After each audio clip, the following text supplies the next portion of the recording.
All right, well, before we move on with the subject about the soul, what the human soul does, what we would like to do is just channel a spirit who didn't know or did hear of divine truth when he was on earth, but when he passed, he realised there was a whole heap of things about it that he didn't really understand, even though he had read a fair portion of the Paget messages. And this spirit is Eugene Morgan. So those of you who've read the Paget messages, does that name ring a bell, Eugene Morgan, for some of you? Some of you. What happened was that when James Paget channeled material, he wrote a lot of it down, and Dr. Stone eventually became his friend, and they together, every time Paget channeled, generally Dr. Stone was there many times as well after a while. And then after a while, after a few years of doing this, they met some other people through different circles, I suppose what you would call is spiritualist circles. And one of those persons they met was a young man called Eugene Morgan. And he had a Catholic background, and he became interested in the messages. And I won't say too much more than that, just as an introduction for those of you who have not heard his name. And he was alive in the early 19th, so the earliest 20th century. I think he was born in the 19th century, but late 19th century, and then. But we'll let him explain all of that. But so he heard the Paget messages, and he actually started doing mediumship with Catholic spirits, and particularly Catholic priests and ministers and bishops and everything. So it was a very interesting mediumship there, and not a lot of those were. Some of those were recorded, but most of that was not actually recorded. It didn't survive history in terms of his interactions with those particular spirits. But we thought what we would like to do is ask Eugene to come and talk to you about what he thought he felt, what he thought he believed when he was on Earth, by the time he left Earth, compared with where he now is and what he now knows in comparison. Does that make sense to you? Just to give you an idea of what it's like when you think you know things intellectually but don't really grasp them emotionally.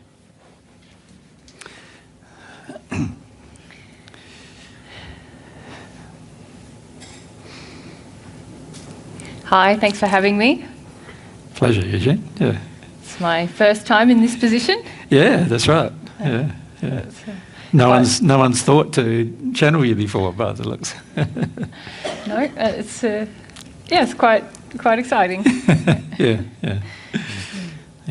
So I understand what you'd like me to talk about. Yeah. So perhaps if you give the audience here, some of them don't know of you or anything, perhaps if you give them a little bit of background about how you heard of divine truth when you were on Earth. Yep. Yeah, it was through Dr. Stone, through Leslie. Yeah. And I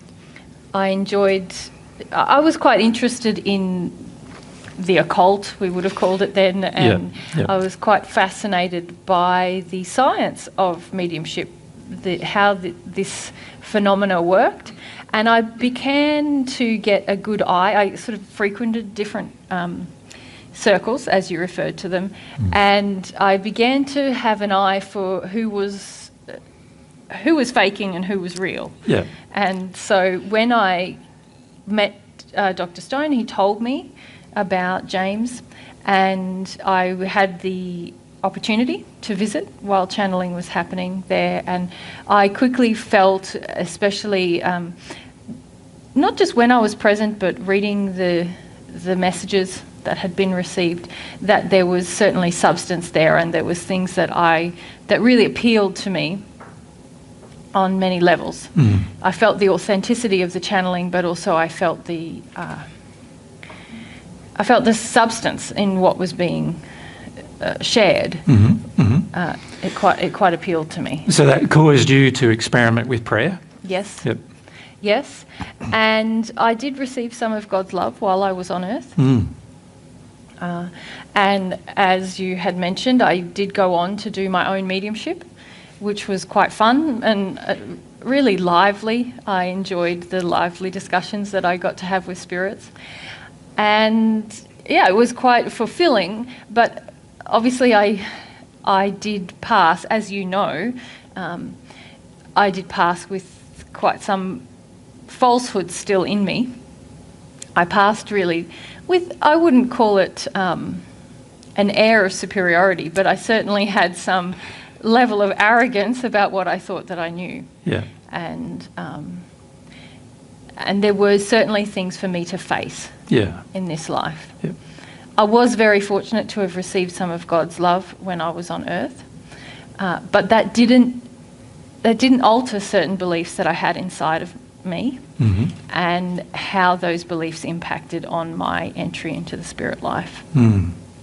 So perhaps you can sort of explain to the audience what it was like having an intellectual concept, and when you passed, did what happened to you physically after you passed match the intellectual concept you had of what would happen?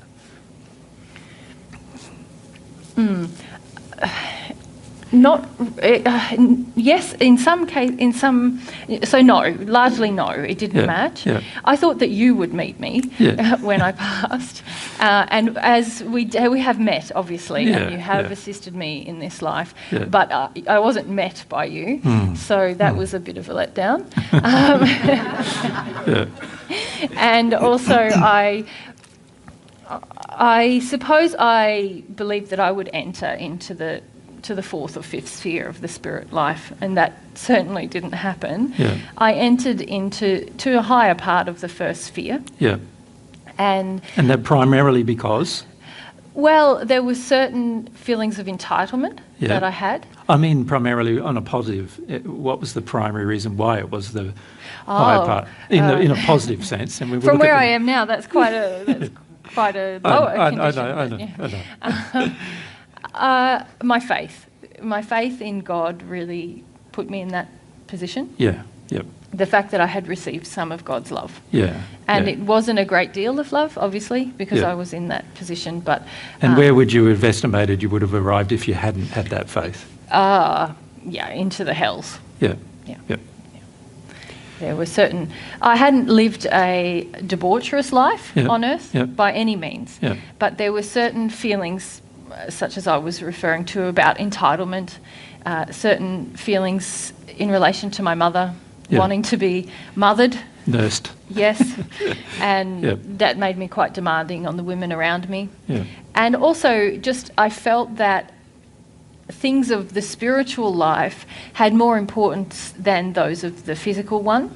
And so you didn't properly live a life on earth, is that what you're saying? Yes. I avoided a lot of circumstances and responsibilities in my earth life, thinking that they were inconsequential, but in fact, as we know now, they had a large bearing on what happened after I passed. And if you didn't view them as inconsequential, you would have probably resolved some things that would have helped you progress even further, wouldn't it? That's right. That's why it has such an impact. I would have, and I would have understood my own personality a lot better as well. While I am someone who enjoys lively debate and I'm quite a force in many ways, I didn't want to assert myself in my earth life. I didn't want to create. It's interesting though, you did assert yourself in your earth life when you were doing mediumship with the Catholic spirits, for example. Yes. But not actually in your own life. That's right. Yeah. I asserted my opinions and my desires to educate and change.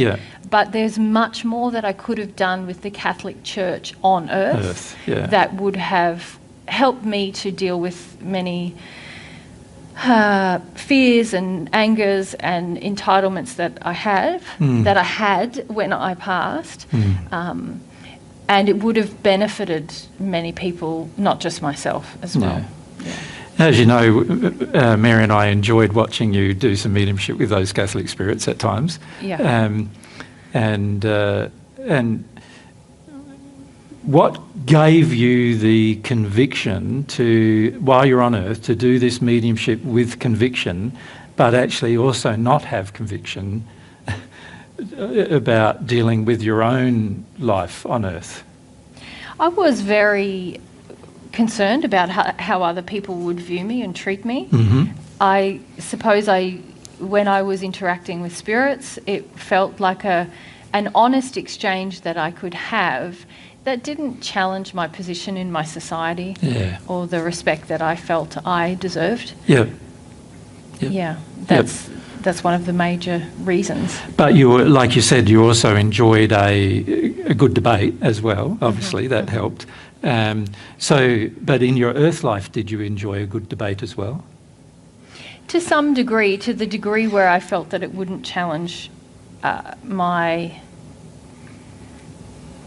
comforts, I suppose, the esteem in which others held me with. Yeah. So there was certain friends and certain people that I would have lively debates with, and as my wife would tell you, I was quite an opinionated person. I wasn't afraid to assert myself in that way. But certainly matters about spiritual change and the spiritual sins, if I can call them that. By that I mean the sins relating to spiritual belief on earth. I was very unwilling to challenge those. I wanted, in fact, the spirits that I was speaking to make those changes. Rather than, ironically. Yes. And I perhaps wanted a little hypocritically. Yes. Hence my issues with entry into the spirit life. I thought that I knew it all, and yet I wasn't willing to examine my own spiritual sins in terms of honesty and faithfulness in God in my everyday life. Yeah. And when you look back on it now, you can see that a lot of that was because of emotions you didn't want to face, wasn't it? Yeah. So after you passed, then, what emotions did you find yourself having to face that you didn't expect you would have to face? Initially, there was a lot of, I suppose, pain and regret. When I was shown what I could have achieved. So the sort of the pain of omission, really, of not doing the things you could have done. Yeah, absolutely. And also, initially, there was quite a bit of shock and indignation, if I could say about the position that I was in. Certainly, even though it was in the middle of the top of the first spear, you were still upset about that. Well, it wasn't. You expected more than that, did you? I mean, if I'm honest. But it wasn't that, as you know, the top of the first sphere is not a disappointing place in which to reside. No. It was more a feeling that I thought I should get more reward for what I had done. Right. So that's what I mean when I'm talking about entitlement. So you intellectually did a lot of things that you thought you would be rewarded for, not realising that actually because the beliefs and the emotions hadn't changed, there would be no reward. Yes. And I had to face it that in many ways I was quite cowardly. I thought of myself as quite a trailblazer, and yet I had to face that there were many ways in my life where I hadn't grown into a man in terms of being able to deal with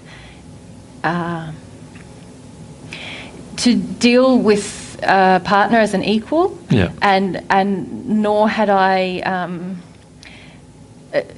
placed myself in my society as a leader. I had wanted to be accepted far too much for that. So what was your background on earth in terms of your upbringing? Did you come from a wealthy family or an average family, or what was the go there? I would say it was upper middle class, if we had to define it. So you had enough money for you to not have to necessarily work, is that? Yep. I did work. I wouldn't say it was that affluent, but certainly I wasn't someone who had to work very hard every day like many of the people around me in the society. And what was the relationship between yourself and your mother and your father? I would say I was coddled by my mother, that I was... do you know what I mean by that? I do, but maybe a bit more information for the audience sake, maybe. I was...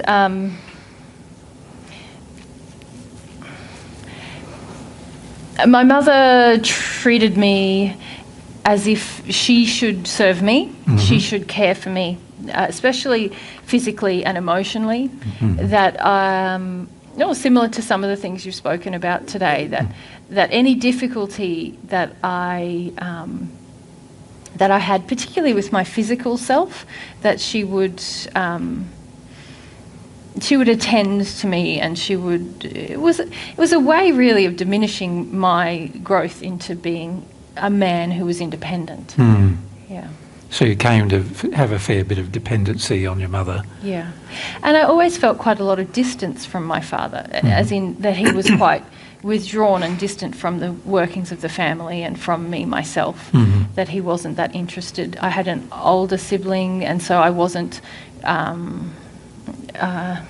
looked upon to sort of forward the family name or provide do the family business and all those things. Yes. Yeah. And so I felt sort of I was never in any way neglected physically, but I just felt quite isolated in that relationship with him, which is part of what made my friendship with Dr. Stone quite a rich one. Yeah, because he was sort of like a warm father figure for you. Yep. Yeah. Because how much was there age difference between the two of you, between Dr. Stone and yourself? 20 years. Yeah, and between Paget and yourself it was a lot more than that, wasn't it? Yeah, good-o. Now, where are you now? What location are you in? In the fifth sphere now. Fifth sphere of the spirit world, yeah. And if you look at how that's happened, did you expect it to take this long to get to the fifth sphere of the spirit world when you first passed? No, I didn't. I thought it would take me, but it hasn't been I have to say, and perhaps... Not that long, but... No, it hasn't been that long, but I really thought that I would pass somewhere more approximating... Where you are now. Where I am now. Yeah. And I'm very fortunate to have had good helpers. Yeah, good friends. Yeah. Good friends are a big... Yes. One who can share truth, hey, big help. Yeah. But that early time in the first and even in the second sphere, there was a lot for me to learn about personal responsibility and really becoming independent of other people's affections, if we can call it that. And letting go of... Being a self-responsible individual. Yeah. Which a lot of this audience is going to have to deal with, don't you? Yeah. It's a big problem on the earth. Yeah. And becoming a bigger one too, isn't it? Really. Seemingly. There's a lot of work trying to help people, but obviously it's quite difficult to reach the earth at the moment. From a loving perspective. Yeah, for sure. Well, perhaps some of the people here might want to ask you some questions. Is that all right with you? Yeah. Yeah. Okay. So let's start.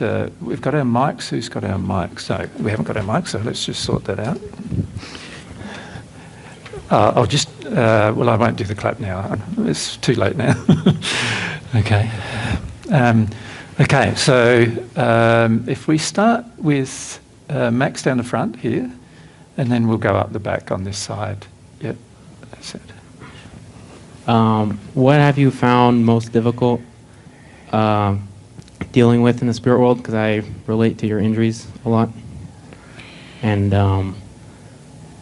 did you have a relationship with God when you were on earth?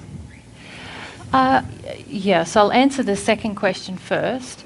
I would say that I had some feelings for God on earth, and I had been fortunate to receive God's love on earth, but I don't really feel that my relationship with God was really formed until I grew in terms of my personal responsibility. So the hardest thing for me to deal with when I entered the spirit life was probably the emotions in relation to my mother, and feeling that I should be able to define myself as she defined me, if that makes sense, to have the opinion of myself that she had held of me.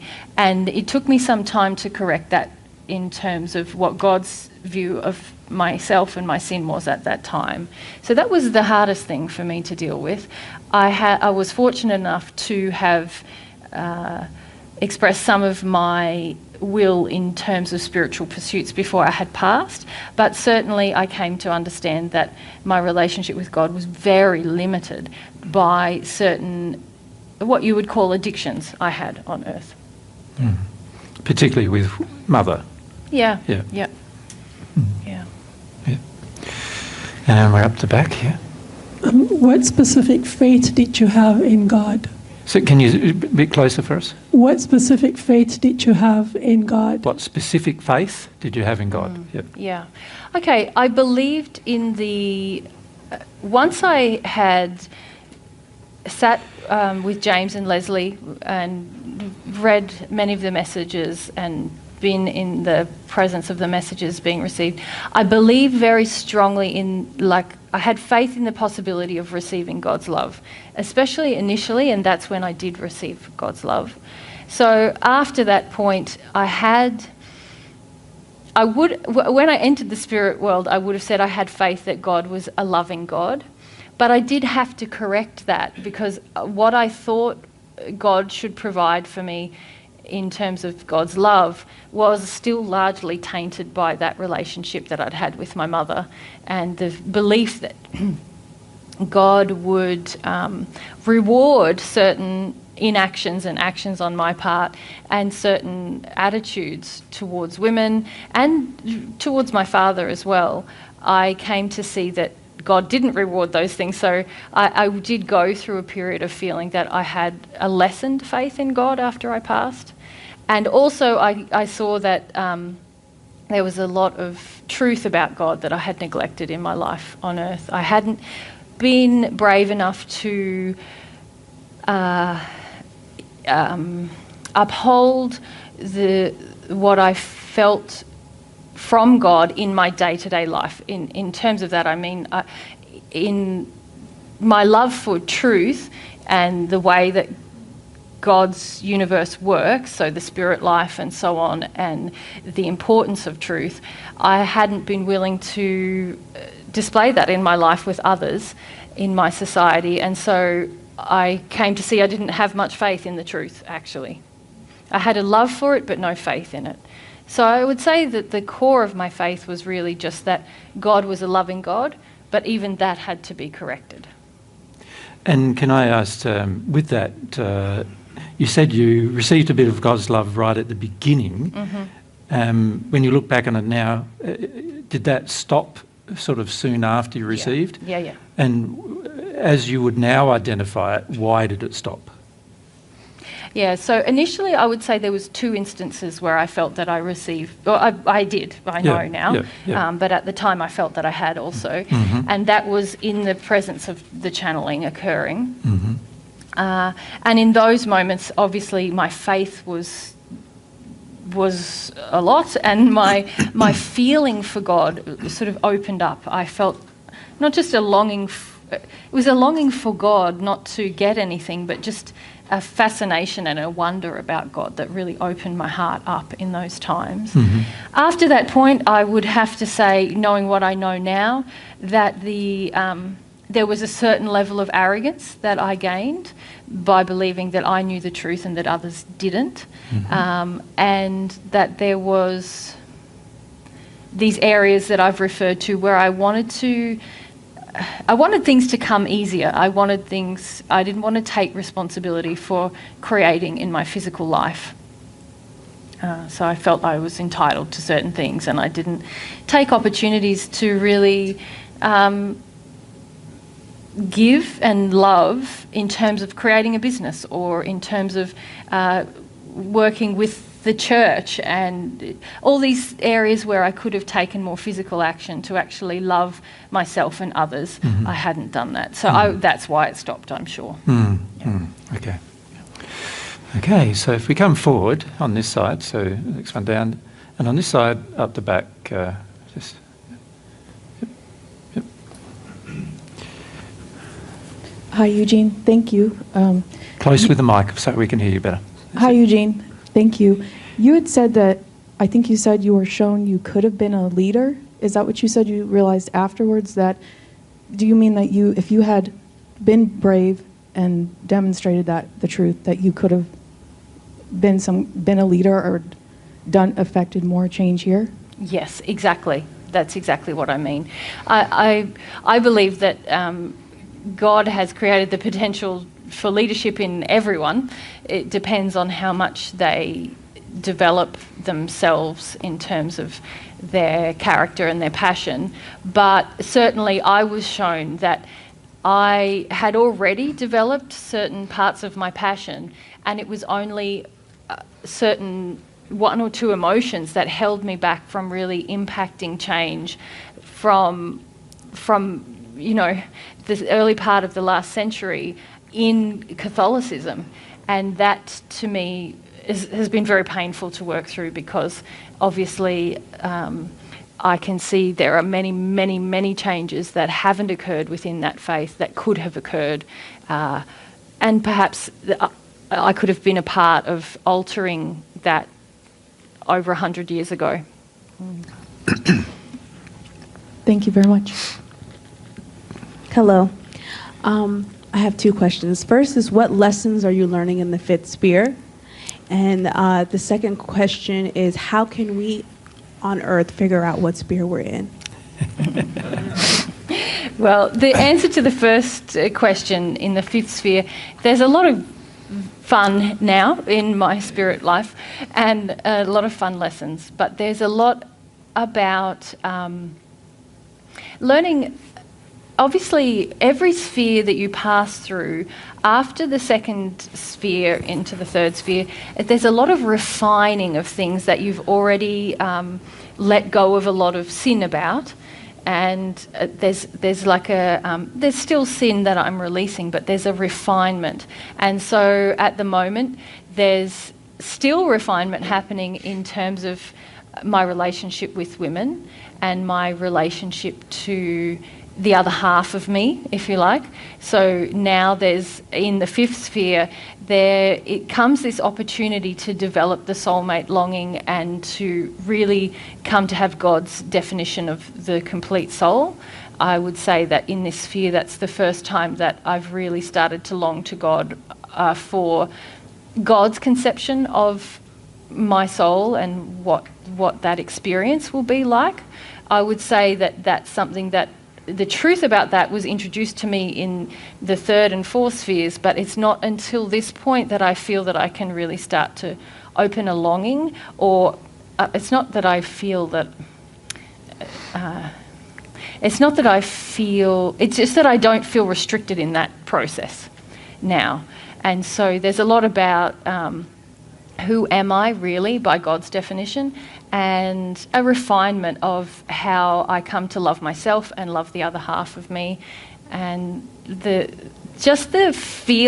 beginning to gain feelings about the fact that that there is another half of me, and that's a really exciting thing to start to feel like emotionally, rather than it just being a concept that I've known about since my earth life, really.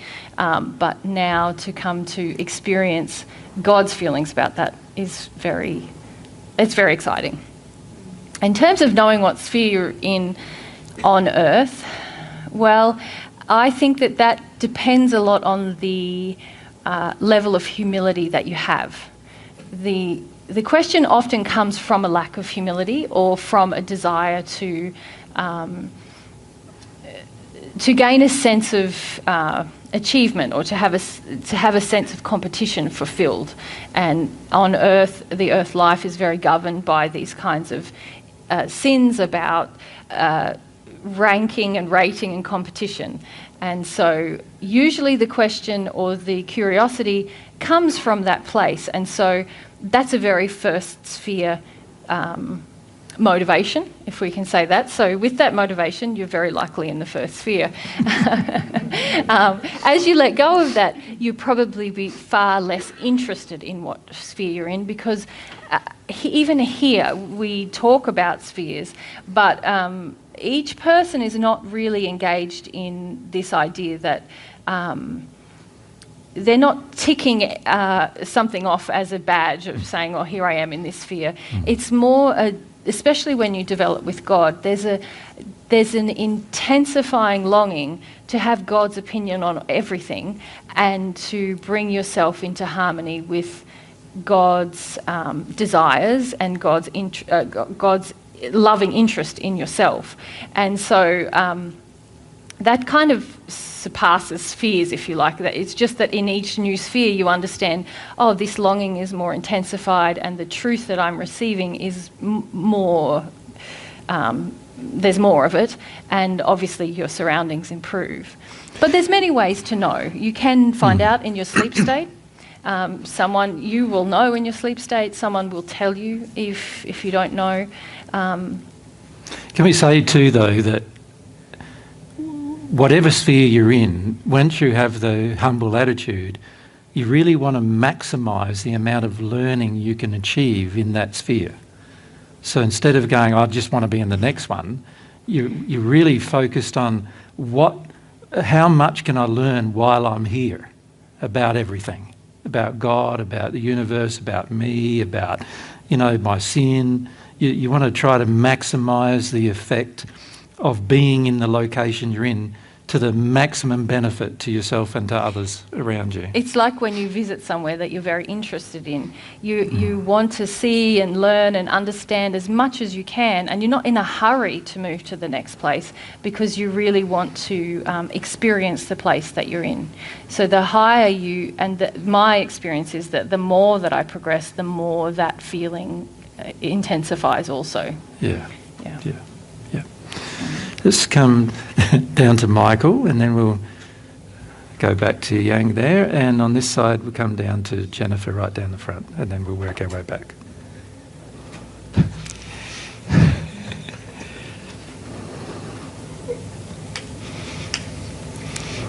Pleasure to meet you.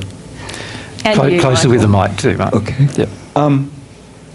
Picking up on what Jesus was saying, I want to ask specifically about the male injury that I have about liking attention, and what you found in the first sphere that helped you, but also I know I'm a first sphere condition, so what kind of lessons did you learn there that I can apply here, or do I really need to pay attention to? Sure. So in the first sphere, the relationship with my father also had obviously a bearing on where I was, and it's a great question to ask, how to deal with those things now, because that will improve your transition to the spirit life as well. Certainly there was the opportunity to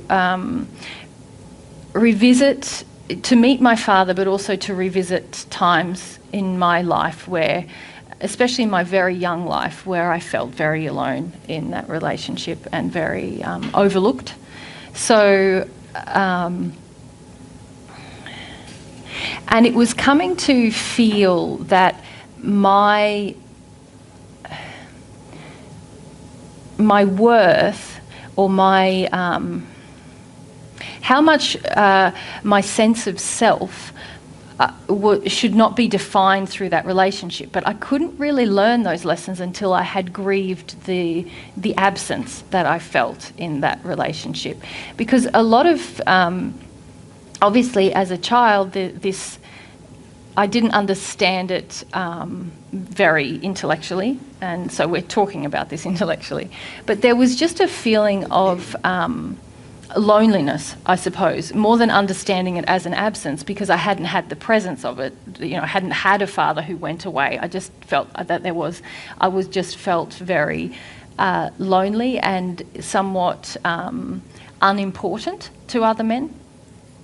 And I could then, once I was aware emotionally of those feelings, letting those things go really helped me to receive more of God's love. I hadn't realised how much that sense of there was an anger about the sense of unimportance initially that I had to release, and then the feeling of unimportance that I had in that relationship. Once that was gone from me, I felt almost like my relationship with God started again. It was almost that. It was almost like receiving God's love for the first time again once I had released those feelings, because really, from a soul perspective, there was love that could reach parts of me that just couldn't before. God's love could enter me and reach parts of me that were previously blocked. So I would encourage you in the same process now in your earth life. Yeah. And Eugene also found that his relationship with his mother almost masked his problems with his father too. So certainly, yeah. It was my attachment to my mother was also related to that issue with my father. It was an avoidance of that. If it's like for yourself, if you imagine your life without your mother being there, and without the things that you feel that you got from your mother, what that would feel like. It's quite isolated and quite alone, and that's really what I had to experience. I had used my attachment to my mother was driven in part just by the avoidance of those feelings. Yeah. Jennifer, yeah. For those of us who have issues with arrogance, what can you recommend? Prayer. I would probably recommend that for every problem, but certainly prayer is so important, because to enter a state of prayer is to enter a state of saying, there is something I do not know, there is something I do not have. And the issue of arrogance the injury of arrogance is the opposite of those things. It's saying that I know and I have, and therefore I'm better. And prayer with God is the single most powerful thing you can do, actually, to deal with the injury of arrogance. Over time, if you are genuine in your prayer, many things will be exposed to you about how insincere your prayer is, if you like, which will only deepen the potency of your prayer, if that makes. I know that sounds a little fluffy, but what I mean by that is, if you can come to God in a state of prayer, there has to be at least some intellectual acknowledgement that there's something that you do not have, God's love and God's knowledge. And but from my experience, the more I engaged in that prayer, the more I realised that I didn't want to be in that state with God. I didn't want to acknowledge that there was something lacking that only God could give, and that God's authority was above my own. And moving through those feelings in that prayer process meant that for the first time I realised, now I'm starting to pray, and now I'm starting to actually honour God's authority and honour God's knowledge in that process. So I would encourage you towards prayer. Thank you. Mm-hmm. So if we go to Chang and then across to that way there, and on this side, if we go just, yep. I just had a question. What do you enjoy doing in the spirit world? Like a couple of things you enjoy. It's a very Chang question. Doesn't want to hear about any trauma whatsoever. I mean, there's lots of things that I love. I love nature, and I spend a lot of time in the natural world, what you would call the natural world. I enjoy solitude as well. So being alone in the natural world, swimming. I love swimming. I love being around trees, being below trees, and praying in those places. So at the moment, that's my favourite pastime. Because I'm here in the fifth sphere, and I'm really involved in this longing for God's definition of who I am as a soul. I find I'm seeking solitude more, but in this beautiful natural world that exists here. There's water and fish that you wouldn't imagine, and just trees and insects, and like all kinds of sort of intricate parts of the natural world, what you would call the natural world, here. And I just sort of birds, and it's wonderful. Yeah, so that's my favourite thing to do at the moment. Thank you. You're saying a person who constantly wants engagement with the world around him is generally avoiding solitude. And solitude, there's many times in the spirit world where you're going to need solitude, and there's many times on earth where you need it too in order to progress. So it's just something to bear in mind for your life. Yeah. We're going here, and then here. So yep. Right. You first. Before I get to the question I was going to ask, you mentioned solitude.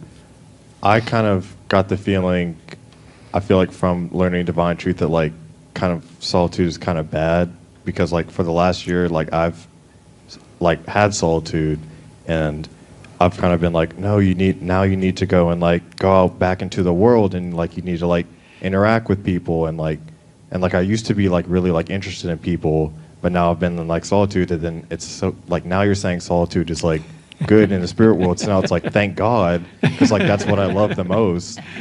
Well, it's not always been my favourite pastime. There's times in everyone's progression where at times the best thing for your progression will be to seek out people and relationships, and to be humble in those places, and to seek God's truth in those situations.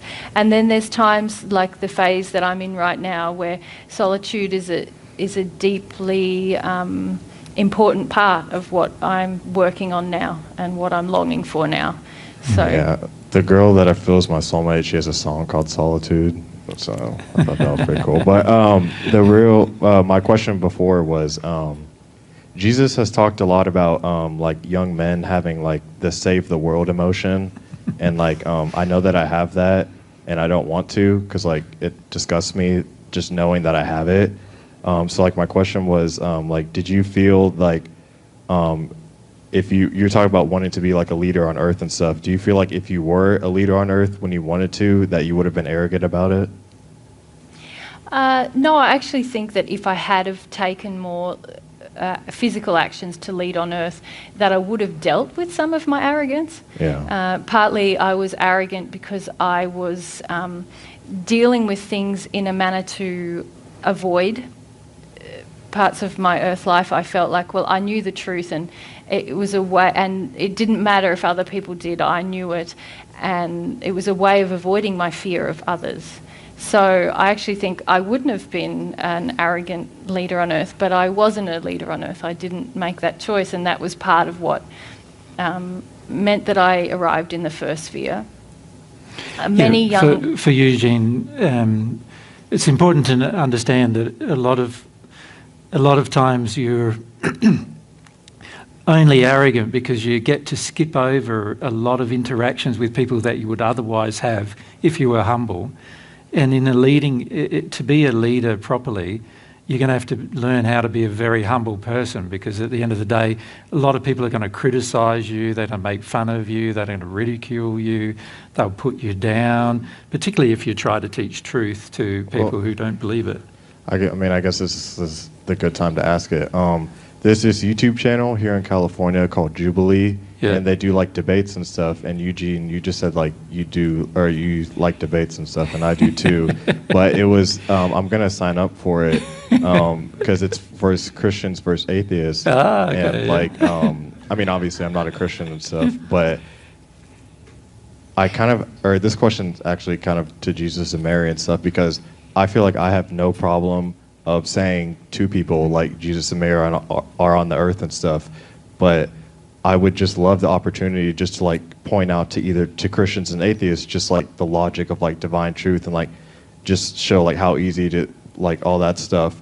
But like I was thinking like maybe like because like the YouTube channel like it'll get like 3 million views in like one day and stuff. So I was like, if I do it, because like Jesus, you talked about like in the first century, like your disciples and stuff, like they would set you up for like debates and stuff, and it ended up getting you in a lot of trouble. And like, I guess my question was like, I mean, I know you say like don't ask for your opinion and stuff, but I kind of want to know like if you think it like just because. Well, firstly, let's let Eugene answer you first, and then maybe I will.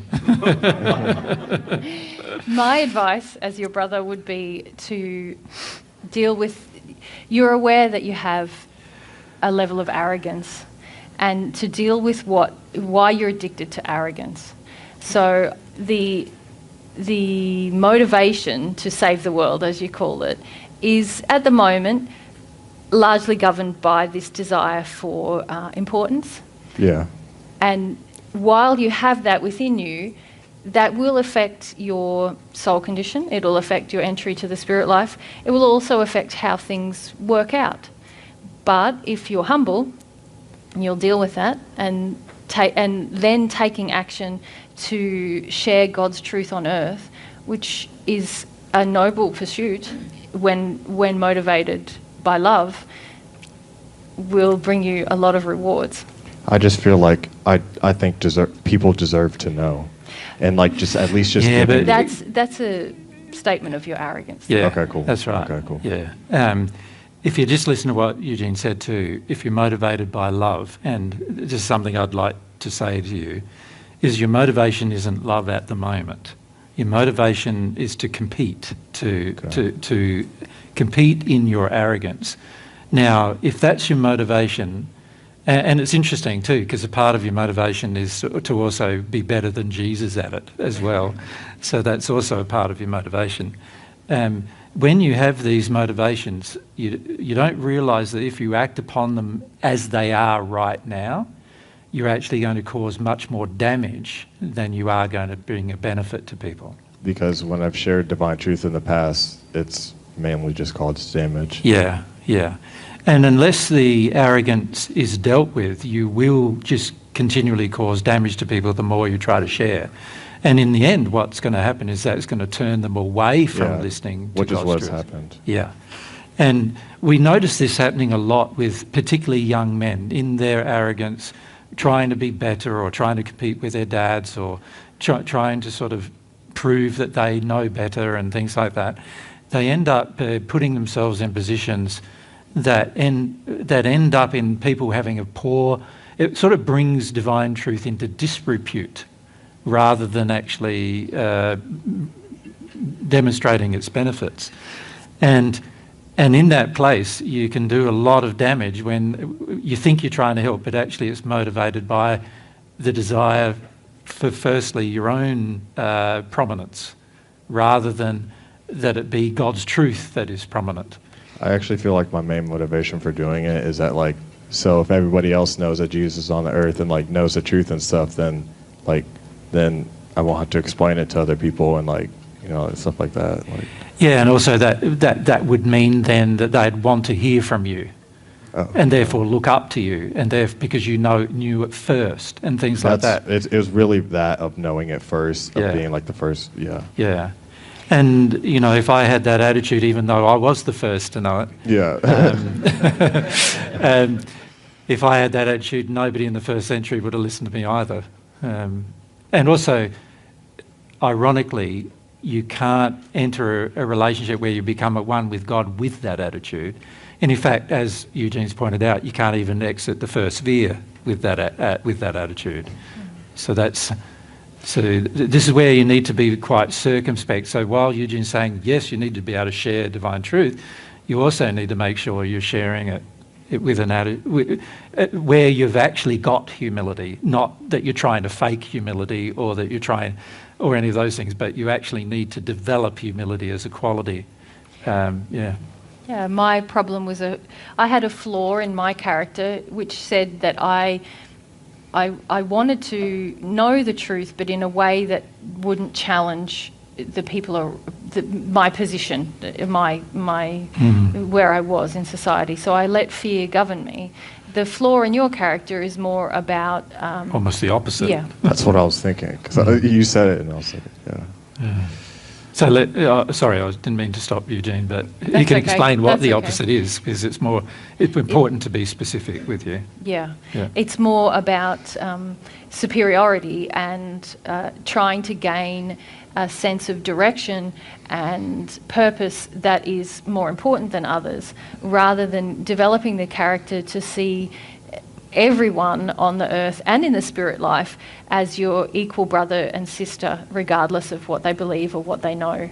And when you do that, then is the time to share. But you will find that there's other emotions then to confront, because you will approach the sharing of divine truth with much more character or much more principle, and that will mean that you know that you can't meet your addictions through the sharing, and then there'll be other fears and things, ironically, that will come up. That's the same for everyone, really, coming from a place of sin. That if one approaches any endeavour with integrity, you find that there's certain challenges you will face, because you're unwilling to break God's principles in the process. Yeah. At the moment, you are willing to break God's principles in order to share God's truth, which actually fundamentally means you're not sharing God's truth. Doesn't make any sense at all, yeah. Okay, are you over here? Yep. Hi, Eugene. My question is more along the mother injuries that you talked about. I feel like I relate to a lot of them, a lot of the things you've been talking about. I was curious about, you were talking about one of the difficult feelings that you had to work through was, well, you felt like you wanted to have the perception of yourself that your mom had of you, something along those lines? Yes. Can I just stop you, though, for a moment, Sam? Each of you notice, are more focused again back onto your emotions. And each time, Eugene's trying to focus you on your beliefs. And you're not even hearing him say that hardly. He every time he's saying, there's the belief you have, there's the belief you have. And then when it comes back to what you want to talk about, you're saying, my emotion about my mum or whatever.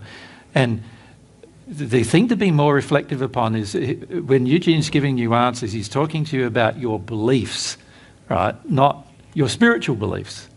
So, and there's still not a very strong, in your own minds, there's not a very strong correlation between the emotion you face and the beliefs you have. And this is something that he's trying to address, but it's almost like most of you are still going, oh, but there's the emotion, but there's an emotion. So the reason why I'm stopping you is I'm saying, okay, let's refocus this question.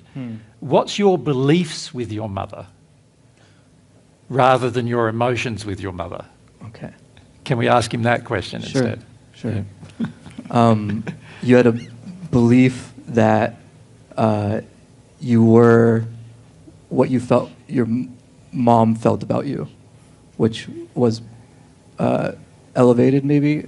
I think maybe you said something along those lines. Yeah, I believe that there was certain challenges that I didn't need to face in life, because in my relationship with my mother, she taught me that. She taught me to believe that there were certain things that I shouldn't have to deal with, not just in a physical sense, but in an emotional or spiritual sense. So for example, when I was doing the work with spirits and channeling, and that effort would be enough for me to be rewarded more than I actually was rewarded, because I neglected doing the more that I could do. The beliefs that I had through that relationship were, whatever I try to do and I think it's good enough, well, that should be enough to be rewarded.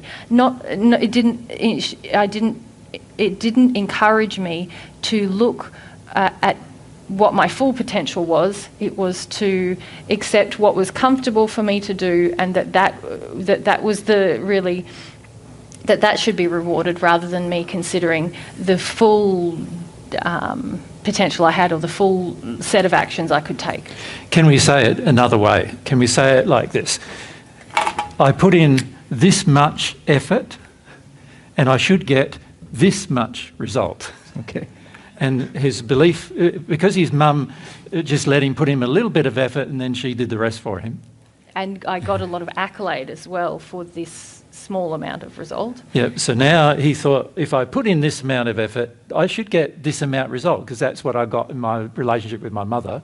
Okay. Just a tiny little bit of effort and I got lots of results. So. And it also caused me to think that to not even, if I was honest, I could see that I could put in this much effort, but I felt, well, that result, this much effort should be enough. Should be enough, yeah. Which was the belief you imbibed from your mother. Yeah. Yeah. Through that, what you might call favoured relationship with her, which of course I came to feel in my entry to the spirit life wasn't that beneficial. Yeah. Yeah. Yeah. I hope this doesn't go back to the emotions, but give it a stab and we'll I'll see. give it a stab. Okay. Yeah. What did it look like, and what did you to work through that emotionally? What were the feelings? How did he let go of that belief? Yeah, what was the process that it looked like to let go of that belief? Yes. Yeah, I was shown a lot of when I entered the spirit world, and again, this is something that you could do for yourself. I know that your guide would help you to do this, but I was shown a lot of situations in my life, and really was almost shown the measure of how much effort I put in to love, or to be truthful, and how much I could have put in. So I was given specific examples, I was shown, and of course that... So there's a lot of embarrassment. Yes. Okay. In other words. that began to work on me. Yeah. And, I felt shame, embarrassment, and I could no longer feel as pleased with myself about the effort that I put in. Eugene had to face the facts. He only put this much in. So how come he's expecting that much as a result when he only put this much in? Okay. And how come how could I say I was a good and loving man when by being shown these examples, it was very obvious that there was a lot more that I could have done to love, that there was a lot more I could have done to give, to further truth on earth. These things were very apparent to me, and there was quite a lot of pain about that to feel. Yeah. That really helped me to receive God's truth and let go of the beliefs that my mother had sort of trained me in. Yeah, a lot of young men in your position are sort of laconic with their life, aren't they? They're sort of laid back and go, I only have to get this much done and everything's going to work out. I'll still be able to eat and I'll still be able to survive and I'll still be able to get a relationship and I'll still have my friendships and everything will be fine. I'll just put in this amount of effort. And they're not realising that actually the laws of the universe, God's laws, are driven by how much love you have for the thing. And when you're laconic about things, when you're just laid back about things, you don't have much love for anything. Because love creates passion. Does that make sense? And therefore creates drive as well. And a person who just sort of lays back and just thinks, just a little bit of effort, that's good enough, and I should get a good result from that. You're not seeing that actually you're actually inputting very little love into it. And I was someone on earth who I wouldn't have said I was laconic. These are issues that are much more pronounced on the earth today, I would say, or perhaps much more pronounced for yourself, Samir, and other people in the audience than they were for me. And particularly for men who have been brought up the same way. Yeah. For men who have been brought up in this extreme, with their mothers in particular. Yeah. Same with women with their dads, by the way. Yeah. But the reason I say that it was not as pronounced is that it still had a very large effect on me, even though I did do some things in my life, and I did develop some passions, and I did love some things more, and I did value having a life of integrity to some degree. There was still so much more that I could have done, and this is a very big regret of many people who enter the spirit world, being shown the things that they could have done but didn't. Thank you, Eugene. So when you experience, can you see the emotion is going to come from being faced with the truth? So what happened with Eugene, some spirit friends helped him face the truth that, this is how he lived his life.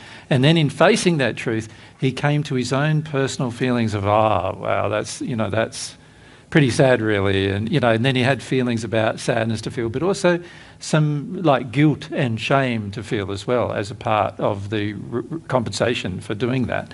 And realising, I wasn't as motivated as purely as I thought I was at times, things like that. And you sort of go through these moments of regret that you thought you were, but you really weren't, and you come to acknowledge the truth. And the beautiful thing about getting helped individually, as Eugene's experienced, and all of you will experience at some point, is that you're shown something, and then in comparison to what you thought it was, so you thought, this is what I was doing.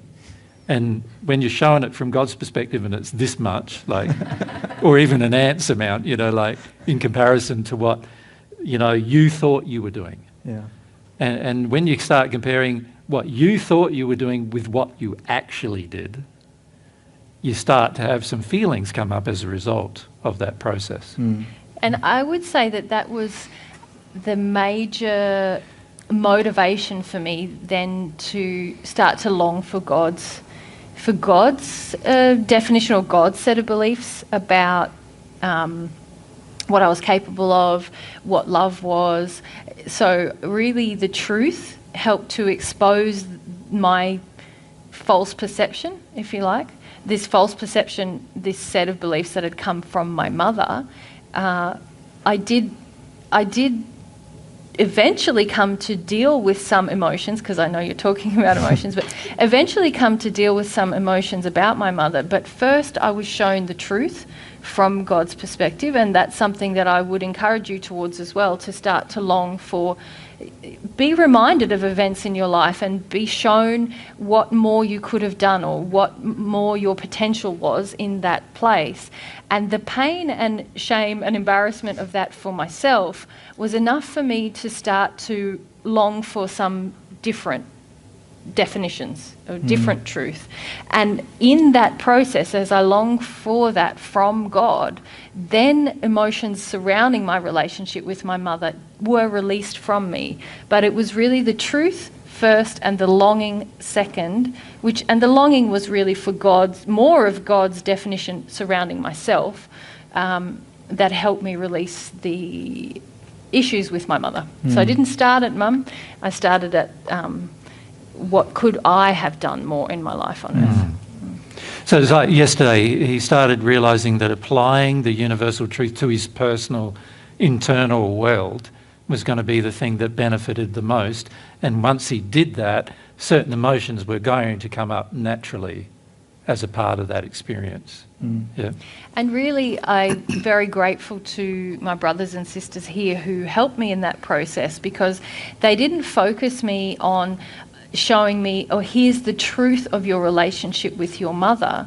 They showed me, here's the truth of your life so far, and here is the ways that it's missed the mark of love, and allowed me to have feelings about that process.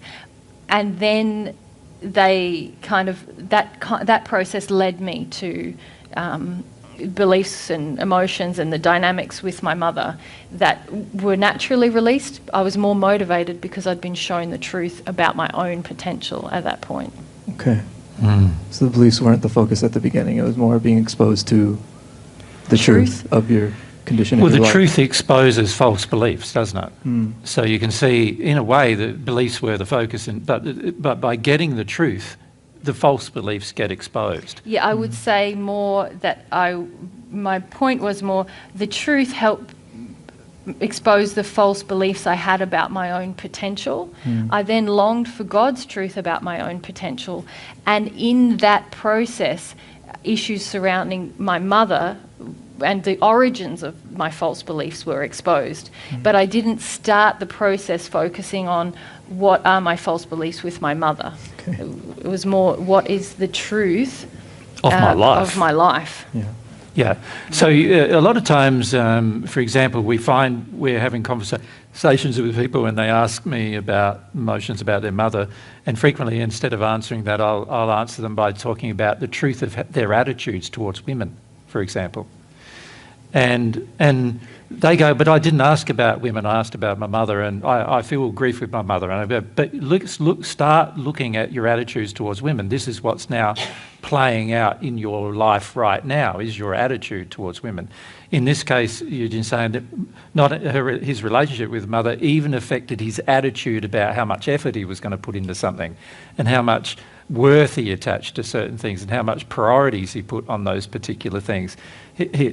And he didn't realise that until he was shown, this was your priorities and this is the effort you put in. And does that make sense? Mm-hmm. Until he was shown his actual actions, there was no way of identifying false beliefs in any way at all. He had to come basically face to face with himself, saying, this is the life you've lived. Look at it. Look at the life you're living. Yeah. Which then created the motivation and that to creates go further. The motivation to find out the beliefs that are false, and also what is the truth. And once you find out what is truth and what is false, then you start feeling some pretty big feelings, like regrets and shame and guilt and sadness. And in the process of feeling those feelings, you then end up feeling like, oh, I can see this. Eventually you get to see, oh, that came from my mum actually, and my relationship with my mum, what I preferred to get from my mum and things like that. But that's sort of at the end of the process, not at the beginning. Mm. Yeah. Initially, being shown the truth exposed the belief. Each situation, I would be shown what more I could have done or could have achieved, and I could feel, I believed that I couldn't or I shouldn't have to take those extra actions. So the beliefs were exposed just through exposing me to the truth, I suppose. But the pain of that then created the motivation to really seek out where those beliefs had come from. And really that happened as a natural process. Yeah. Now, you've already seen this a lot with the channeling we've done while we've been in San Diego, because remember the spirits we channeled who believed in reincarnation. As soon as we started talking about, all I had to say is reincarnation is false. And as soon as I said that group of spirits all of a sudden had emotions. What? False? What? I've been believing this for thousands of years. What are you talking about? False? And, like there's all this confusion, there's all these other things start coming up because they were just faced or confronted with the belief being false that they had always thought to be true. Make sense? Mm-hmm. Now, this also applies to beliefs about yourself. When somebody shows you the truth of what you've done and then you compare that to your belief about yourself, you go, what? I didn't know I was like that, but my actions show that's what I was like. And then you that starts bringing up emotion, and then you start working on that. If you're unwilling to look at the truth, then obviously then you can just stay in denial and tune out of it. And the truth is not emotionally affecting you. But as soon as you allow the truth to emotionally affect you, now all these things will start coming up once you're faced with a false belief or what is the truth. Does that make sense to me? Mm-hmm. Yeah. Mm-hmm. And this is the same thing as to whether it's a spiritual truth in the sense of like a universal spiritual truth, or a spiritual truth relating to your own internal system of beliefs. Yeah. Thank you. Yep. If we come over here, straight across, yes. The one behind, sorry. Yeah, sorry. Okay. If I remember correctly you said you're in the fifth sphere. Is that when you cross over to the sixth, is when you do the soulmate union? Is that? No. Okay. So that was a misunderstanding on my part. However, you stated that you're trying to ask God like who you are in certain aspects, but obviously that requires the other half of you. well, I guess I said that incorrectly. Maybe it requires, I guess, wanting to know the other half of you more, because it's... Yeah, and this point in my progression, I feel I'm really longing to feel from God that there are two parts of me, that I'm not just this... Just one. So I've known about that concept since my life on earth, but I'm now in a point in my progression where I really want to receive from God the full conception of what that means, what that experience is like, what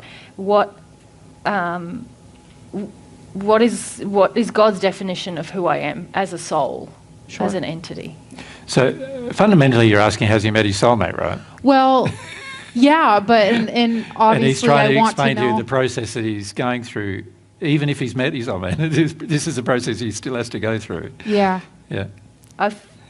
My understanding at this point in my progression is that I won't fully recognise or experience my soulmate in a loving way until I receive this from God, this knowledge from God, this soul-based knowledge from God.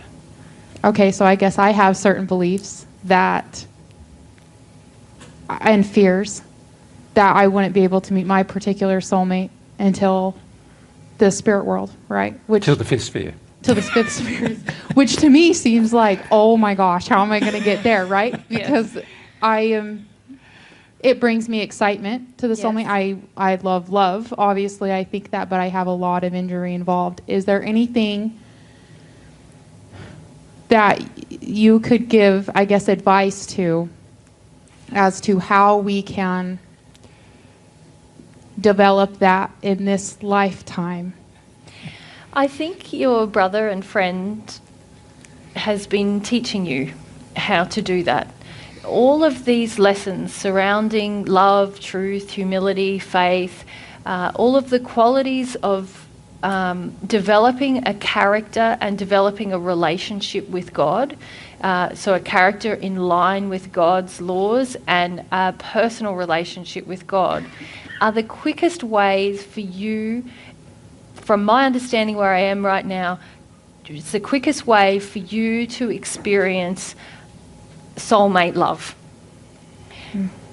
So my you want to relationship... skip all over that? Yes. I do. You do, yeah. Unfortunately. You want to go, wherever I am right now, now I want him. Yeah. Or her, right. Yeah. Okay. Well, and then, but I know that certain injuries, I will attract the same type of person. You don't understand that even that feeling you have right now is going to make you very open to attracting the, not your soulmate, but somebody else who fulfills your demand. Yep. And my advice would be to develop your own capability to love. On earth, many relationships, and even in your question, is really driven by the desire to receive something from a man. And really, and in my progression, before this point as well, I know that the deeper satisfaction comes from my ability to love women, to love men, to love others, and then in that romantic sense, to give up any addiction that I have had. And I feel that I'm in this place. This is part of why I'm in this process of being able to long for God's truth about the true nature of my soul, is because I have given up many, many addictions and demands upon the opposite gender that now make me open and free in this process. Sure. Thank you. Yeah. Yeah, just take a lot of care with trying to skip over all of the principles in order to get a result, because in the end, the result will be bad. Always bad. Like the law of attraction is such that every time you skip over principles in order to get a result, the result will always be bad. Right. So until you heal the feelings you have towards both genders inside of yourself, you're not going to really be open to receiving God's truth about who you are and therefore who your soulmate is. And you can also hear from Eugene too, he said he's looking at who he is. Like, he's not searching for the other half of himself. He's looking at who he is, understanding that he needs to come to terms with who he is so that he is able to firstly recognise and secondly engage in a loving manner the other half of who he is. Yeah. Makes sense. Yeah. Yeah. And this is the first time he's doing it. Right? And it's taken him some time to get to that position. Now, of course, it doesn't have to take this long to get to the position where you do it. And on earth, it doesn't have to take that long either. It just depends on what your priorities are. As you can hear from Eugene, his priorities, after receiving divine love just a few times, his priorities become a bit warped, they changed, he became a bit arrogant. He was also not dealing with some things in his day-to-day life on earth, which meant that because he wasn't dealing with them on earth, it was only going to be when he hit the fifth sphere that he started dealing with these things. That makes sense? Yeah. You can deal with these things on earth, but the average person wants to skip over all of the principles and just get the result. Being with my soulmate. That's the result I want. Yeah. Almost everybody who ever says to us they know who their soulmate is, they don't know. That's almost without exception. Yeah. If we go to, yes, to you, Boris. Yeah. Yep. Hello, Eugene. Thank you so much. It's been so helpful. I also relate a lot to the injuries that you described. And my burning question is, as I'm building my desire to know God and to build a relationship with God, I'm also aware that I'm quite close to the feminine side of God. So my question is, what are some of the God's feminine side of God nature and qualities that have been most helpful to discover for you to build that relationship? It's very difficult to describe. It almost feels a little blasphemous or a little beyond the scope of language to describe God's. It's diminishing of God's qualities. It feels diminishing of God's qualities to try to describe them in words. Obviously, to convey them in feelings would be better. But the ultimate thing is to receive the feelings from God. And I think that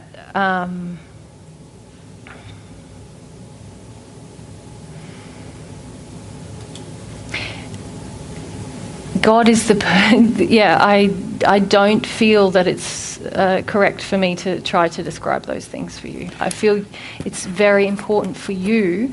It won't assist you in your progression if I describe qualities to you. The only way for you to grow in your progression is to receive the experience of those qualities from God herself, and that will require effort on your part as well it should. Yeah. Can I suggest, Boris, that if Eugene did describe God's qualities, his feminine qualities to you, you'd be very tempted to take all of that intellectually, not feel any of it, and then to believe you know what it means to connect to the feminine side of God when you're not actually doing it. You follow? And the big issue we face in describing a lot of things that we teach is this issue that unless you're feeling things, you really aren't going to understand the answers very well anyway. So, and this is why in the spirit world generally, you're never taught something beyond your current condition. Yeah. And also I feel from you, brother, that you want something appealing to long for. But if you don't feel that there's anything appealing in femininity, then that is the first issue to deal with. Yeah. Your lack of faith that there is anything appealing in femininity is the first issue for you to deal with. Yeah. So that obviously comes in towards your beliefs surrounding women. Like, what do you believe about women? So a lot of men don't realise they have a lot of beliefs surrounding women that include things like like women should look after me. They should make me feel good about myself. They should make me feel like I'm a strong man. They should make me feel like I'm the boss. They should make me feel, there's all these beliefs, often encouraged by your own mother to believe, but there's all these beliefs. And while you have them, you are not going to be able to receive from God the definition of feminine qualities, of God's feminine qualities. Because all of these beliefs you have are basically opposing the feeling of those qualities. And if you're honest with yourself, you can feel there's quite a bit of rage in you towards women. And this rage is created by false beliefs that you have about femininity, and created by beliefs, entitlement beliefs, such as the one some of the ones Jesus explained as well. So dealing with that anger will help you a lot, more than any words I could say. Yeah. Thank you. I just need to check the time. Sorry, I just grabbed this wrist that's not being used by Mary. Okay. Okay. I think maybe one more question, shall we? And then we probably want to move on, I think. So perhaps if we go to... We haven't had you before, have we? Yeah, no, I mean today with this. Yeah, I don't think so. So let's go. Hi, Eugene. Thank you.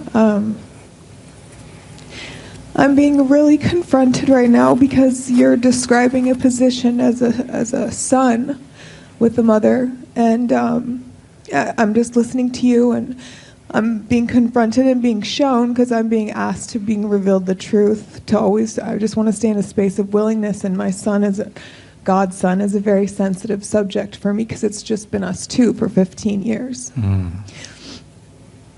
And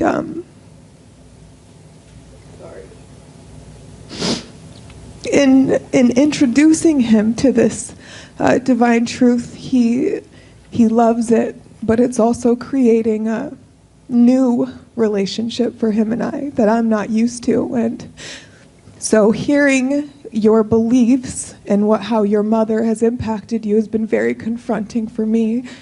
And so my question is, what kind of beliefs did you cross over with that you wish that your mother wouldn't have, or like how would have?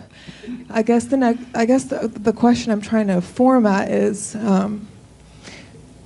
being in the position I am now, how do you wish your mother could have approached you with the level of integrity and honesty to help shift your beliefs, if that makes or sense. Even not create them. Or in the even first not place. create them Yeah. at all. Yeah. Part of your pain is coming from the recognition that you have created certain ones of these beliefs. In So much more impactful than I thought. I thought I was being a good mother, and it turns out I'm actually not.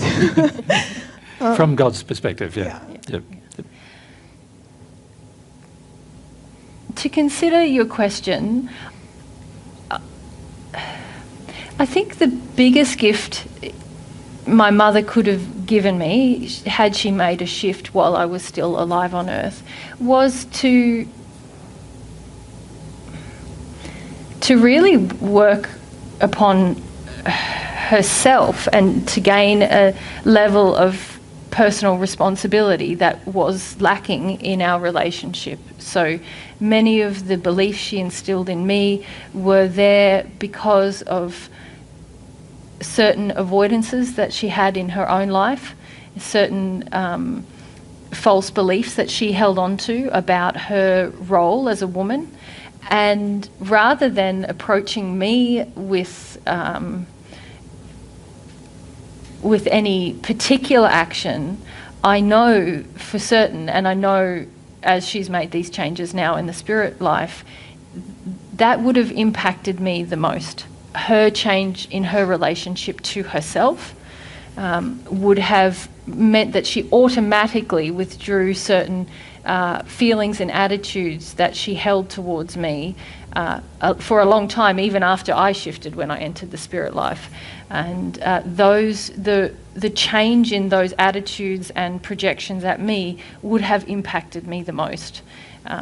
So it wasn't really anything that she would have needed to say or do with me, but rather to come into alignment with God's definition of herself with God. Can I be more specific about maybe some examples? Your feeling of being a mother is the mother role is very important, but you don't see it as a teacher role. You see it as a mother role. I thought I did. Yeah. So I thought I saw it as a teacher. Actually, I've been more or less attempting to, since finding divine truth, like telling myself I'm his guide. I'm not the end all be all. Yeah. I know that God is, and so I've really been trying to exercise that. But you like the feeling of being a mother. I do, and it's actually right when Mary started channeling, I could. I'm getting shown so much just sitting in here. There's a group of female spirits around me that enjoy controlling men, and in fact, having a son to raise creates an effect where they get to mold a man into what they think that it should be, and it's correct. Now, can I just point this out? This is where I was headed. Was when you want to mould a man into what you think he should be, that's because you're not with a man who is already someone you admire and long to be with. Oftentimes it's driven by your own loneliness too, isn't it? That was what I wanted to say. There's a feeling to gain companionship rather than to lead and teach in the relationship. That's right. So you need your son to be your male companion, really, rather than to be a child who's going to be taught, right? Now, in that process, he now has a role. His role basically is to fulfill your soulmate relationship without you having to have a soulmate relationship, or without you having to feel the loss of one, or without you having to feel like you don't have one. So in other words, he's now got a role with you. In the process of having a role with you, now you're going to do certain things that you're trying to demand towards him. You're going to want him to feel certain ways towards yourself, and then he'll feel like he has to feel those ways towards you and won't want to. But that then also causes him to detune from his own soulmate longings, because now he's now being forced by a woman to have feelings that he doesn't really want to have, right? And so these dynamics enter the child coming from the mother in this case, right? Now, you can see, as Eugene said, if mum had dealt with those feelings where she doesn't have any of those feelings towards her son, can you see how greatly different the son would feel towards women and towards his life and towards how much he has to do in his life? He would feel like he has to be more responsible in his life. He would also have to feel like he has to be more considerate of women, because mum considers him, but he doesn't have to consider women in that relationship with his mum. And so you can see that if mum changed, then there would be a lot of flow-on effects towards the son. Does that make sense? Now, it doesn't mean the son's guaranteed of change, but if mum changed, there'd be none of these pressures for the son to sort of accede to mum's will anymore, right? And that's going to have a huge effect on the son. And this, by the way, applies between fathers and daughters as well. And so frequently, it's the lack. A lot of parents see how their children are growing up and they go, oh, I'm making mistakes here and making mistakes there and so forth. And instead of going, I need to change myself, my beliefs, my feelings, my actions need to change. Instead of doing all that, they go, what can I do to undo the guilt that I feel about what I've done to my children? That's exactly correct. Yeah. And that's probably the feeling driving your question, really, right? And so what Eugene's saying is focus on like healing yourself with love, truth, humility and faith. Focus on that. And focus far less on what he should be doing or what changes you feel he should be making, and instead focus on the changes you must make, right? And Eugene's saying if his mum had done that, it would have helped Eugene then work through his own issues. But see, because his mum didn't do that, Eugene continued in his own issues for longer, partly because he wasn't ever faced with the false beliefs of his own issues. His mum hadn't made changes enough to face him with them. In fact, Eugene made changes before his mother did, which meant his changes had the opposite effect, like had the confronting effect on his mother, not the other way around, right? So you've got to bear in mind that unless you make substantial changes, it'll be your children that probably change first, that force you into those substantial changes one way or the other generally, right, in terms of coming to awareness of what's really gone on.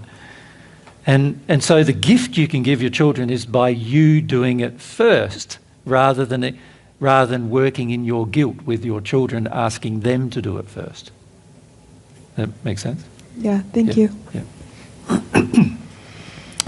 All right. Well, thanks, Eugene, for all of that. Thanks for that's having great. me. Yeah, it's our pleasure.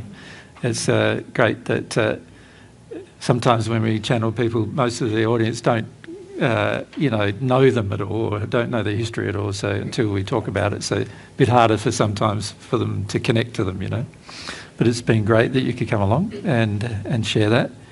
And Thank you, and thank you for all the work that you're doing. yeah, no, thanks for that.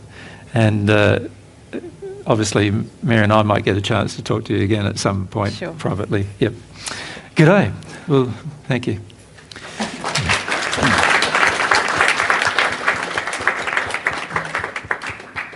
It was jolly. Fifth Sphere Spirit, pretty happy. Yeah. Yeah. Yeah. So the main reason why I wanted to do that with you this afternoon was to show you how most people come to terms with the truth. Remember yesterday morning when I began our conversation with you, I said there's this external truth that God has that many of you are fascinated by, right? And you continue to be fascinated by. And then there's this internal stuff that many of you feel like almost the complete opposite. Like, I don't want to know any of it. And yet, unless you come face to face with your life one way or the other, you are not going to ever face the internal truth and therefore never will benefit from the external truth.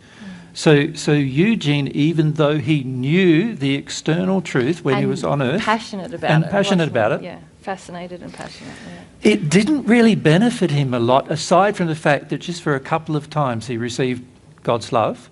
But aside from that, it really had no other effect on him while he was on Earth, other than that. And the main reason why that is the case is because he never brought it into himself and faced up, sort of compared his own life to the external truth he was learning and said, where am I measuring up and where am I not measuring up? So this is not an act of self-criticism. This is an act of what all of you will be faced at some point, where you end up having a desire to know where you're at, not because you want to tell yourself you're in the fifth sphere when you're not, but because you want to know exactly from God's perspective where you're at. Because if you know that, then you know what needs to be changed. And the key is to be humble enough to see where you're at. Now, anybody who loves you and who is in a state where they can tell you where you're at is going to benefit you. But it's not going to be pretty, because many of you believe where you're at, similar to how Eugene felt. He felt he was in the fourth or fifth sphere. That's where he thought he was at. And then he arrived in the first sphere. So not necessarily a terrible place in the first sphere, but he arrived in the first sphere, and one of the feelings he had was a terrible disappointment, because his own idea of where he was at didn't match where he ended up. Right? And that was because he didn't face reality when he was on Earth about where he was at. Does that make sense to all of you? He didn't face God's truth of this is where you really are right now. Right? Now, you can, to face God's truth about where you are right now, there has to be a passionate desire in you to know where you are right now. Right? And whenever a person's in a state of arrogance or when they're in a state of self-deception, they are never wanting to know where they are right now. And in not knowing, you've got nowhere to start your journey. And you just don't start your journey if you don't know where you're starting from. And so it's very important to come to terms with the fact that anybody who loves you, and anybody in the spirit world who loves you, and many of them are trying to love you right now by showing you where you're at on certain things. They're trying to show you. And many of you are going, get away from me. You just think I'm a bad person. You know, you're saying, you're just treating me like I'm a bad person and I know I'm better than that. This is negative spirit This is so much negative spirit influence. And Jesus warned me against people like you, you know, like giving me all this negative talk about me. And, you know, and this is how many of you are actually sort of responding to the actual guidance from loving spirits. Because I find it really fascinating, because what's often happening is this. The unloving spirits who want to meet your addictions and who want you to stay in your addictions, you're going, oh, he's a nice friend. Oh, you're so lovely. Thanks for telling me how nice I am all the time. And isn't this wonderful? What do you want me to do for you? You know, like that. And you're acting like that with them, acting like they're your friends, right? And then on the other side, you go into the ones, you know, on the other one of the, you know, it's like, so it's like this, right? Good spirit, blue. Evil spirit, red. And on this side, you're going, get away from me. You're telling me things about myself I don't want to listen to. You know, you obviously have a bad conception of me. You really don't know me very well, do you? You know, and this is what you're saying to the spirit, who actually knows you better than you know yourself in many cases, right? And knows your motivation better. And so the net result of all that is you're gravitating towards the very spirit influence that you say you don't want to gravitate towards, right? And also rejecting the very spirit influence you say you want help from, right? And it's fundamentally because you can't handle the truth about yourself. You can't handle it. What's that movie? Jack Nicholson.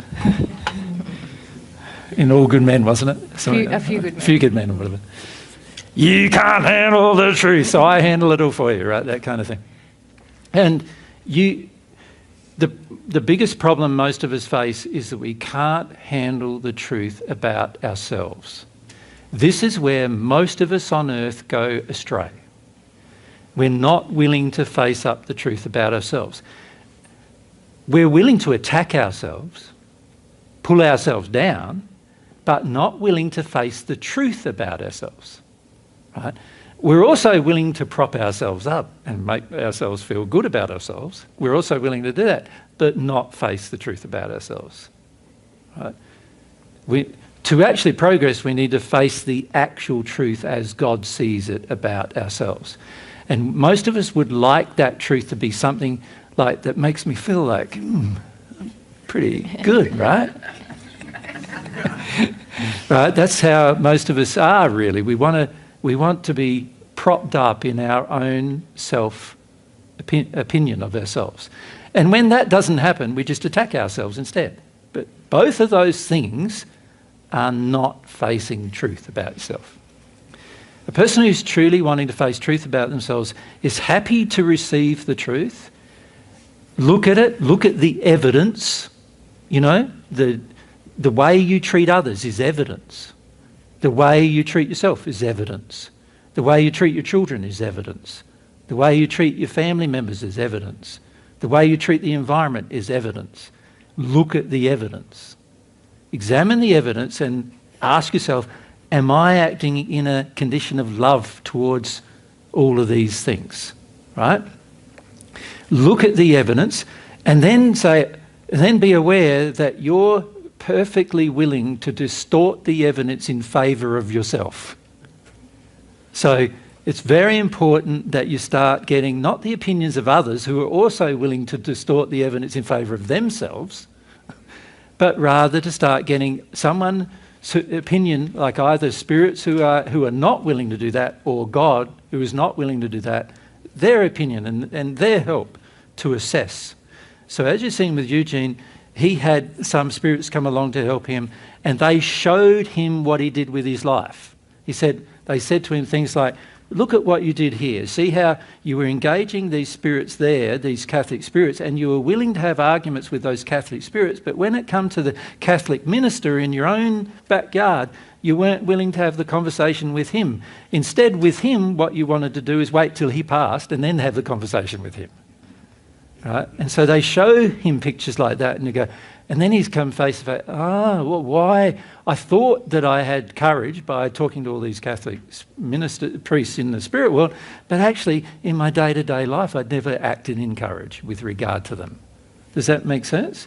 So it helped him face some truths, and then that helped him face his beliefs, and then that helped him face his emotions. Right? By coming face to face with the truth, that's what happened. So when it comes to your beliefs that all matter, you're not going to face what they are until you face some realities about your life. You're going to have to come to terms with what's actually going on with your life, and that it's under your control. You know, it's to do with your condition that it's happening. Come face to face with that. And that takes courage.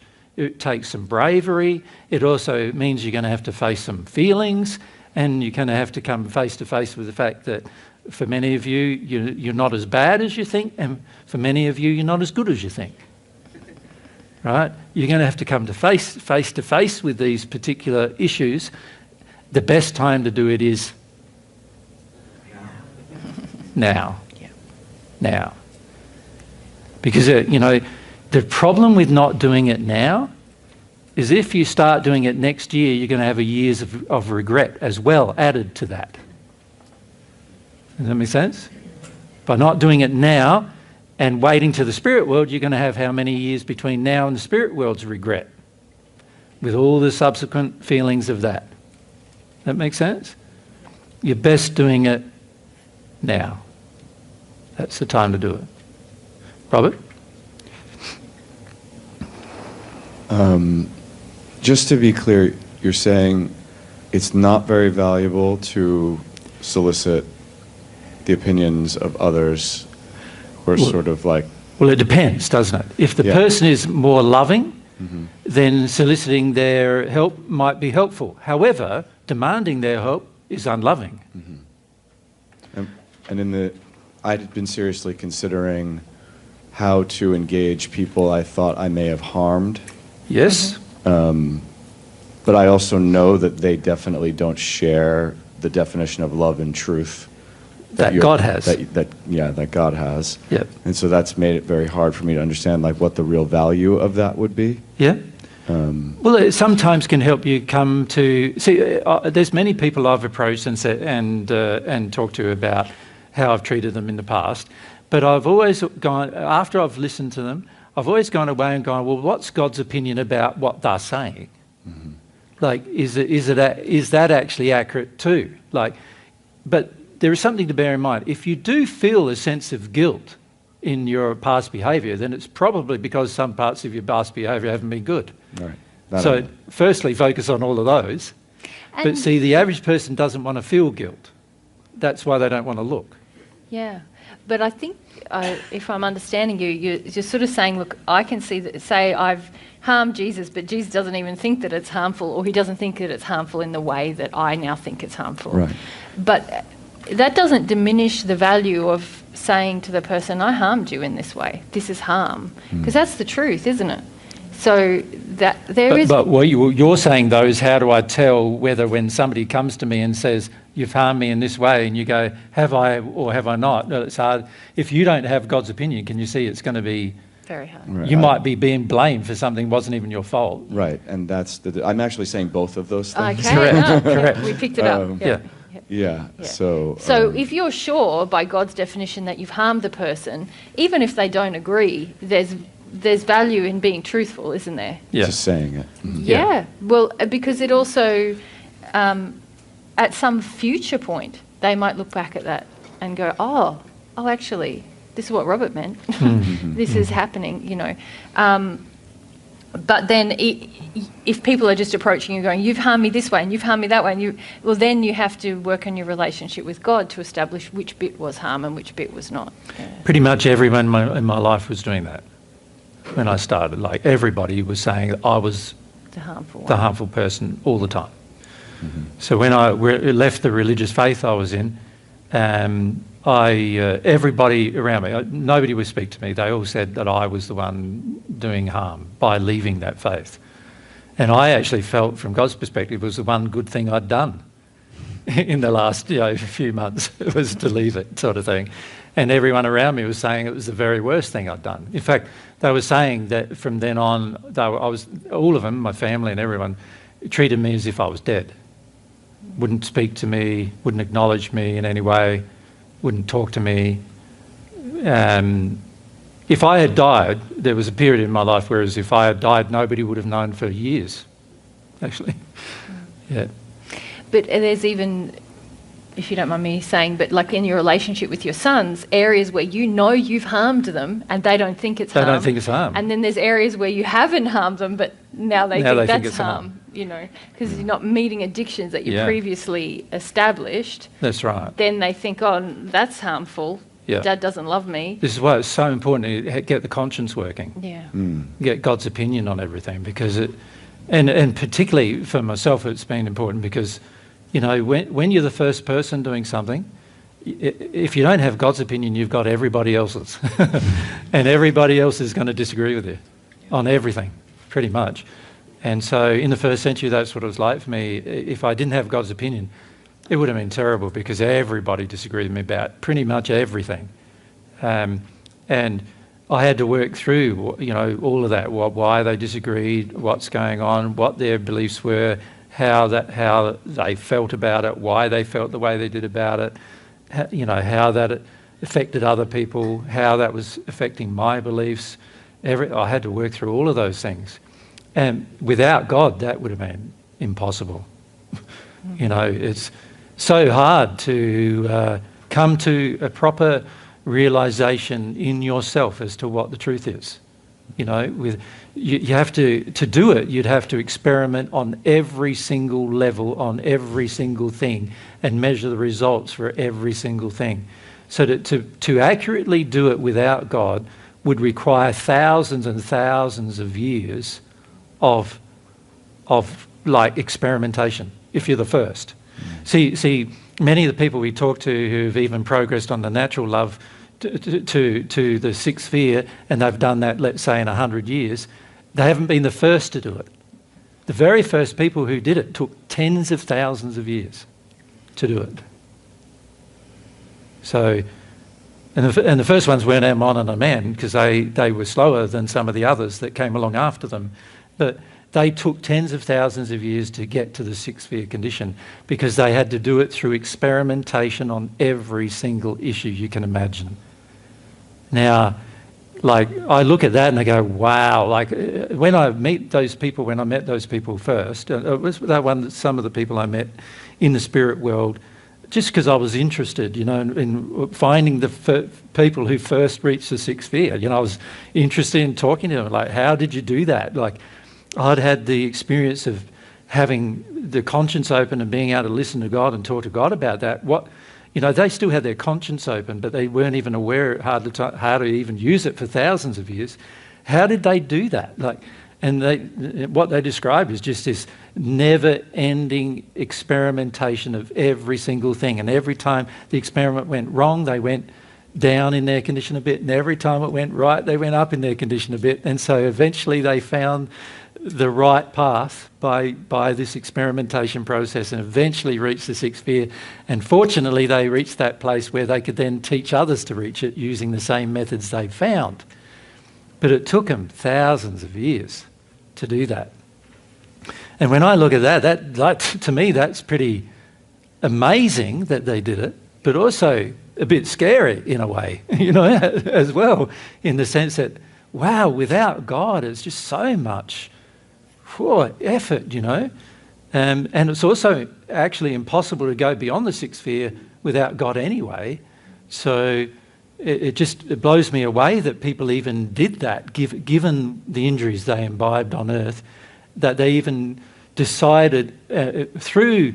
Well, look, at the first part, it wasn't even a decision for them. For the first few thousands of years, it was just like the law bringing them into submission, the law of compensation and reparation, bringing them into submission. But after a while, they learnt from their original experiences to actually develop that with a more, direction, with more understanding. But it took them years and years, like I said, thousands of years, not just years.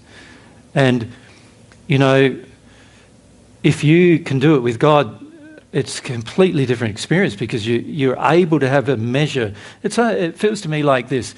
Imagine if we got it sort of like a pendulum, and that's plumb. That's the plumb centre, which you could say the plumb centre is God's truth, let's say. Let's call that God's truth. Right? Any deviation from that, even the slightest deviation from that is an error. A different direction, isn't it?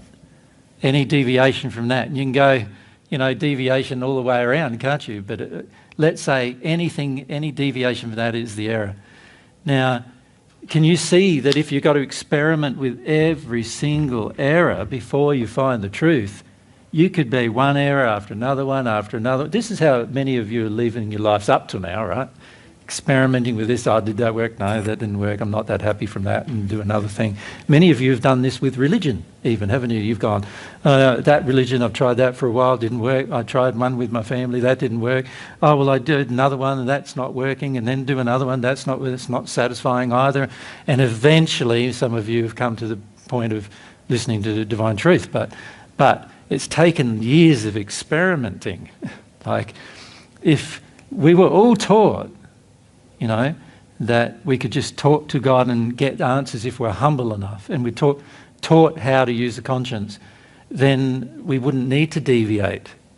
And every deviation would be a purposeful one. It wouldn't be a mistake. For the most of us, we've made lots of mistakes, right, before you arrive at a truth. Now, my suggestion is, if you develop that relationship with God and you're open to your conscience and how that works, and you learn about the conscience and how that works, in other words, you learn about how to receive truth from God that works, right? That's probably the very first thing that needs to be learned. If you can learn that, then every other thing you are faced with, you're going to have that to rely on. You're going to have God's truth from God to rely on with every other thing that you face.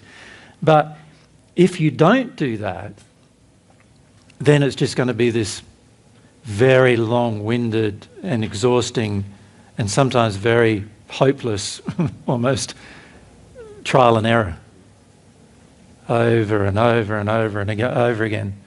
And it's very disheartening, to be honest, having to do this trial and error. And so it's far better if you can develop that relationship with God directly. So when it comes to receiving information from others, the measure of whether that information is going to be valid to you is going to be how close are they to God's truth, isn't it? Because if the person's a long way away from God's truth themselves, right, then obviously anything they say to you, it might be beneficial by mistake, but it's unlikely to be beneficial on purpose, So this is what I've found, is that almost everything that I've been accused of over the course of my progression on the earth this time, and in the first century, a lot of times I just went, well, I can feel that's unloving, so there's another thing that's unloving. And it sort of just helped me make a list of all the things that were unloving, rather than the things that were loving. It sort of helped me what not to do rather than what to do, right? And I found the same in this life. Like, an example of that is every time a spirit comes to me and attacks me, I go, this is good information. I'm obviously doing something better now. Every time a spirit comes to me in an addiction, trying to get me to follow an addiction, I go, this is really suspicious. You know, that's not good. I'll question that far more, for far longer, and before I respond to anything there. And it's the same with a person. If a person comes and attacks me, generally I go, well, there's a good example of what not to do, right? So there's a good example of what, you know. So the person comes to me. There's plenty of people. I receive probably hundreds of emails every year telling me what I'm doing wrong, right? Lots and lots of them. Mostly, a lot of times from young men or women, of course, but lots of them. What I'm doing wrong, and I'm looking at them. And go, what's the feeling in there? If the feeling isn't love, or a focus on God's truth, then I've just got to ignore that email completely. Like I've just got to just delete. And after a while I've learnt, well, if it's from that person, I just delete it. Many people who email me, you just get deleted. Because I know that anything coming from that person based on their condition is just going to be error, right? And sometimes I'll read it so I know what the error is. But by now, you know, by the time you've got 5 or 10 emails from a particular person telling you all your errors, you pretty much know the underlying theme, which is that you're useless and you're not Jesus and there's no way you could be because you're doing all these things wrong type of thing. And this is the main, you know, this was the main thing with the job interview we had on Wednesday, sorry. You know, you can't be Jesus because you're not meeting my expectations fundamentally. So you know, once you start working through all of these things, you start realising the only person's information that are going to be reliable are God's and anybody who's at one with God.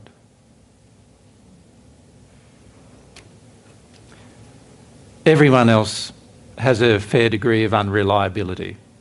Even a sixth-sphere spirit who might love you will have a fair degree of unreliability when it comes to their assessment about God. Right? So the higher the condition of love, the more you should listen.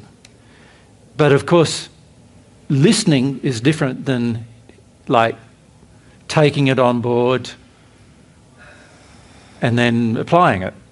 Like the only ones that I'm going to apply are the people who I know whatever God says to me, plus everything one of my celestial friends says to me, I always listen to and apply. Right? So, and like Mary and I are in a different space than they are in still, but at the end of the day, it doesn't matter where their space is. If they're in harmony with God, we can listen and apply. If they're not in harmony with God, you can't listen, and you definitely shouldn't apply. You might be able to listen in terms of what not to do, but definitely shouldn't apply. So I just remind all of you that a part of the thing that needs to be done is to focus your attention on what stops you from being able to be sensitive to the conscience and how it works. Your beliefs will largely be determined by the conscience, right? And your sensitivity to it. The more insensitive you become to it, the less of your beliefs will be real. The less of them will be true. They'll be more false than true. The more you connect to the conscience, the stronger the likelihood is that your beliefs will become more true, right? So I just encourage all of you, and we talk tomorrow, we haven't got time now, but we'll talk tomorrow about how the human soul works on some fundamental levels so that you can understand like what to do about some beliefs about the human soul with regard to emotion, beliefs, the conscience, and a number of other of the soul's mechanisms. But it's very important to come to understand how the soul works and to eventually deal with any belief you have that is opposite to the truth about how the soul works. Because how the soul works is how all of you work, you know, like internally how things operate. And if you can understand how you operate now you can understand how God can deliver information to you. By what mechanisms does God give you information? You can now know that once you know how it all works. And so, you know, Mary and I, over the past 14 years or so, have talked about qualities such as humility, because that's a very important quality for how the soul works. We've also talked about some principles regarding things like, I think we called it how the human soul works. And it was like the ideas of preclusion and succession and a number of other ideas that I presented there, more technical ideas, but they're all about how the soul works, how your soul, you know, it's your soul, you want to know how it works. Like, I find it so fascinating that the average person knows how their car works, even to a degree. Maybe not so much nowadays, right? But in my childhood, you know, pretty much everybody I knew how the car worked, and yet they don't know how they work themselves, like how their own soul works. It's fascinating that we spend so much time learning how everything around us works without spending any time learning how we work, right? If you think about schooling, one of the very first things we should be learning is how we work, how the actual human soul is designed to work. And if we all did that, then we'd have much stronger connection to the conscience, we'd have much stronger idea of what's true and false as a result, and that would help us greatly in our future life. So learn to have a childlike fascination in about how you work. Like, treat it like a science project. You know what I mean? At the moment, most of us sort of treat life like a, what's the word I'm looking for? It's like a mistake, isn't it? It's like, oh, it just happens to me. And I don't really know why it happens and why I met that person and why this thing happened and why I fell in love with that woman and why I married that person and why we had these children, and I don't understand any of it. It just happened to me one way or the other, you know, why I had those beliefs and why I was in that religion and why I went from that religion to another religion and, you know, why my concept of God has changed over years. I've got no idea why. And once you understand how the soul works, you start understanding how all these things happened. Right? And then you actually have, once you have an emotional understanding of how your soul works, now you have some grasp over how to change it so that the bad things that happen don't get repeated, right? Once you understand how it works. So it's to your long-term everlasting advantage to understand how the soul works. And if whatever you can do to learn about how your soul works, you should do. And it should be a priority in your life because it's you we're talking about. It's, you know, your whole life is happening because of how your soul works. And if you understood it better, then you'd understand how to control your whole life, how to change you could call it, I suppose, destiny, or it's not a planned destiny, but you could change the future of your life by working out how the soul works and working out what do I do to make it work more efficiently, to make my life work more efficiently. It would benefit everyone on earth immensely if this was taught from childhood. Yeah? So what I'd like to see one day is a childhood program that began with first year, number 1 year, would be God. Second year, qualities of God. Nature of God, personality of God. Third year, human soul.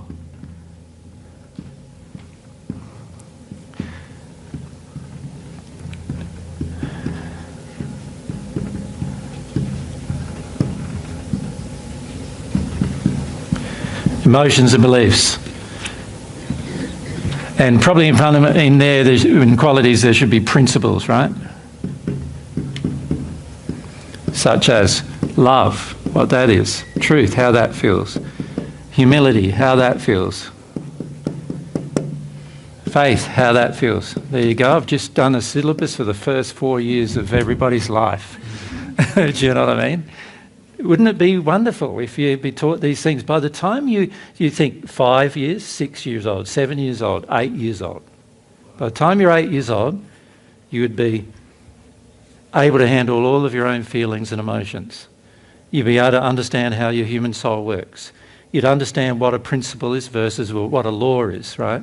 You'd understand what God's personality is to a degree, or God's nature. Now, in the first year, I'm saying God in the sense of God's existence. You teach children how to experiment with God's existence. So everything they do, play, all the things they do, they're experimenting with the existence of God and experimenting with what God may be like, in that year, in a real childlike way. They would have to do it, wouldn't they? Because they have yet to have a developed mind. The same goes with the principles. You start experimenting. What does love feel like? When you're loved, what does it feel like? How do you feel when somebody yells at you? How do you feel when somebody attacks you? How do you feel when somebody's kind to you or gives you a hug? How do you feel then? What do you feel? And this is teaching them principles, right? And then by this stage, they're now at a stage where they understand their own feelings to a degree through the principles, and they understand that God exists. So now we can look at, right, what are you created like? There's things inside of you. How do they work? How do your feelings work? How do your thoughts work? And all these things. And it would have to be done at a very, a play-based system, wouldn't it? A system that enables them to physically experiment and emotionally experiment with all of these things. But so what they understand at 5 about God won't be the same as what they understand at 15 about God, but it introduces these topics into their life. And then, of course, in amongst all this, you could still be teaching them how to speak and how to write and how to read and how to, arithmetic and all the fundamentals of like mathematics and science and other things, couldn't you? And as a result of them being open emotionally and open to how their soul works, they would absorb this information far more rapidly as well. So you could actually make that half of the syllabus and the other half this, right? And you imagine if you had grown up in that state where by the time you were 8, you understood these things, right? You think about the effect that would have had on your life. By the time you were 8 to 10, you probably knew what you wanted to do for the rest of your life. You probably would have felt some of your own feelings about what excites you, and you would have taken, you would have started to go along those lines, working out yourself. None of this involves mum and dad either, like pandering to mum and dad's feelings, right? So you would have learnt, you don't need to worry about your mum and dad. They have their own problems and their own feelings and whatever they say to you doesn't really matter much, because unless it's in harmony with these things, it's probably not worth listening to anyway, right? But if you're going to live in their house, then love would demand, one of the principles of love would demand that you actually do honour their laws, as long as they've made them in harmony with God's laws, right? But if they haven't, then you would have to have a talk about that with them as well. So by the time you're 8, you would also be able to reason with an adult, logically. You'd be able to also reason with them even though they're angry with you. You'd be able to talk to them, right? If this was encouraged. So imagine the scope that would give you for your later life. How many of you are so worried about what everyone thinks of you? And you could have been by 8 years of age not worried about how anybody thought of you anymore, right? Wouldn't that free you, intensely free you from lots of burdens of your life, right? So this is the beauty of understanding and getting educated about beliefs, is that the more education you have, the more potential you have to accept truth and to compare your own life with that truth. That's the point of it. So when tomorrow we start talking about the human soul and what it does, how it works, is what we want to discuss with you a bit. When we start talking about that, start thinking about tomorrow when we do that, start thinking about the impact that's going to have if you honoured it. Like if you respected that's how it worked. Do you follow me? Like if you respect Like, tomorrow we'll learn a bit about emotion and how that all works, right? And if you respect how that worked, what would you do with your day-to-day life compared to what you're doing now? Yeah? So if you can come tomorrow with that attitude of, I want to understand myself better, not from my own perspective, but from the perspective of how I've been created to work, how my soul's been created to operate. Right? And if we can understand ourselves better, there's a very good chance then that once we understand ourselves better, that we can start acting in harmony with love of self in terms of what we do and choose to do in our lives. But if you don't understand yourself, how do you know what loving yourself is? You're not going to know. And this is why most people on earth have no idea what it means to love themselves. For most people on earth, loving yourself means feeding your addictions. That's what most people think loving yourself is. And the reason why is because they have no idea what self is. Because an addictions are not part of you. They're not even yourself. Yeah? They're a sin that you attach to yourself. In the Paget messages, we call them an excreance. Yeah. That attaches itself to you, right? And the reason why that is they are just attachments that can leave you, and therefore they're not part of you. So what is part of you, and what part of you are you going to do? What are you going to do with those parts of you? You know, what are you going to do to train yourself to use those parts of you? You know, that's the thing we want to sort of focus our attention on tomorrow. Make sense? No worries. So you have a question about that? It's not going to be another intellectual question driven by fear, is it? I mean, based on everything you wrote, it all sounds wonderful too. But here's the but. Yeah. I'm actually going a few steps further and imagining entire humanity in all of existence to be like, let's say, in the 36th sphere. Yep. And I'm still going like, what's... To be in the 36th sphere, are you saying? In the soul union state. Yeah, no, that's not going to be possible, is it? No? Well, if you consider free will, some people are going to choose not to do that. Remember, everything up to the sixth sphere, at some point or other, you're going to have to get there. And the reason why I say that is that's the condition of the perfect natural human. And the laws are all made in such a way that given enough time, you will get there. But when it comes to anything above the sixth sphere, the seventh and the eighth, the union state with God, you know, the one with God, and then above that, all of that is completely dependent upon the exercise of your will. Up until the sixth sphere, you could say it's a combination of will and God's will. God's will is that you all become the perfect people you were designed to be, one way or the other, right? That's God's will. And he's created a whole heap of laws that are saying, that's where you're going to be, Si. Now, it might take you 10,000 years, but I guarantee to you, God's saying, I guarantee to you, you're going to get there because my laws are great and they always get people there. Right? The very first people who did it took about 10,000 years. So that's about the longest it's probably going to take for you to get there. You follow me? Yeah. Yep. So in that case, I guess there's no easy way to ask this question, but I'm just going to say it. What's God's end game? What's God's end game?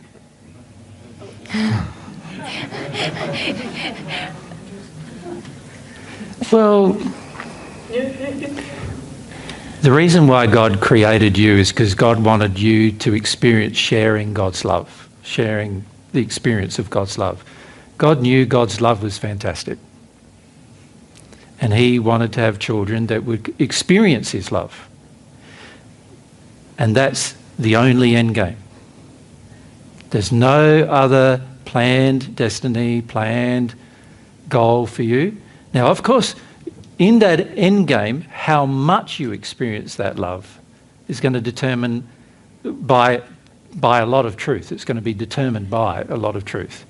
So in other words, you're going to have to get more and more and more truth in order to know the extent of God's love. the infinite nature of it, and eventually how much of you can receive is really unknown at this stage, right? But if you focus on that as God's goal, he wants Sai to feel loved and to feel and experience what that feels like. That's why he created the universe we're in. That's why he created the body you have. That's why he created the spirit body you have. That's why he created you as half a soul, so that you can experience, as an experience, all of the things involved with experiencing the love, not just acknowledging it intellectually, but experiencing it. He wants you to experience it. In the process, he wants you to come to discover the truth of how he created everything. But that's going to be an everlasting project. So, in other words, the secondary goal that he had was that create life so that Sai finds it interesting. Because you see, if Sai just went for 5 years and he discovered all of God's truth in 5 years, what's he going to do for the other 10,000 years? Right? He's going to, by the end of 10,000 years, be bored out of his brain, isn't he? So God made it in such a way that you will be constantly fascinated by, as you receive more love, you'll become more and more fascinated by the extra truths you're now able to absorb, because you're becoming more like God as you receive more of God's love, right? Third thing he gave you. He wants all humans to experience what it's like to be immortal like he is. So God's immortal. He can't be destroyed. He can't be killed off. Now, people in their natural love condition in the sixth sphere can't experience that. To experience what it's like to be immortal, you have to receive something from God, a part of God's immortality, right, in order to become immortal. So this whole concept that people have on earth that we're all immortal anyway, so it doesn't really matter what we do, that's not true. We don't know that at all. What we do know is that if you receive a quality from a person who is immortal, now you can become immortal. We know that for a fact, right? So a third part of his goal was so that you could experience immortality, so that you could be constantly fascinated by every new thing that you discover. Because if you didn't have immortality, you'd in the end have an end of an existence. So God wants you to experience an existence with no end, but that has to be your choice to make. Because the only way an existence with no end is possible is by receiving a quality from God, God's love. That's the only way it's possible. There is no other way it's possible. And this is why the spirits in the sixth sphere are very worried about the concept of immortality, because they know they are not immortal, and they are very worried that they're not, because it means that at some point in the future the reason for their existence may end, because there's nothing more for them to learn given the condition they're in, right? And so, God created sort of, firstly, experience the love. And secondly, experience the fascination of discovering truth for the rest of your existence. And thirdly, experience the feeling of being immortal. Does God have a name that he wants to be called by? No. No. That's what I thought. Okay. In the first century, I called him Yahweh, but, or the English translation of that is Jehovah. And that's what I called him in the first century, but, it was just a name given to God so that people could relate to God. Make sense? I call God Father or Mother, right? And the main reason why is because that's the relationship that we have. We are the created child, right? So, but you can call him Timbuktu if you want, but I don't know whether he'd respond to that either. But, I've never tried calling God Timbuktu and seeing the response. So, who knows what you would like to call him. Can you see things that don't matter to God are things like human laws, human concepts, human ideas. The whole idea of marriage doesn't matter to God. What matters is he created you to be a half of another soul. That's the relationship that matters to him. So the whole concept of you signing a document saying you're married doesn't matter to him either. Anything to do with a human construct about God's nature is not going to matter to God. God's way beyond that. Way beyond that. And so you will come to feel that as you have a closer relationship with God. You'll feel that. So you feel the things that matter, which are to do with love, truth, and immortality. They are, in the end, the things that will matter to you the most, right? And the things that don't matter, human laws that are out of harmony with God, human documents, human teachings, human ideas, human concepts, your opinion, none of them matter. Yeah. Thanks. Yep. All right, guys, well, we'll leave it there today and we'll get on to this subject of what the human soul does tomorrow, huh? Sound good to you?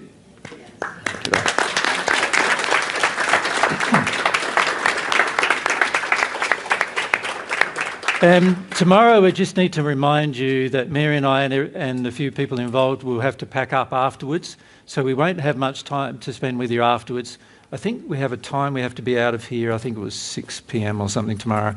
So we'll probably go to 4:30 tomorrow, and then we'll need a solid hour probably to tidy up everything. So that will be the general plan tomorrow.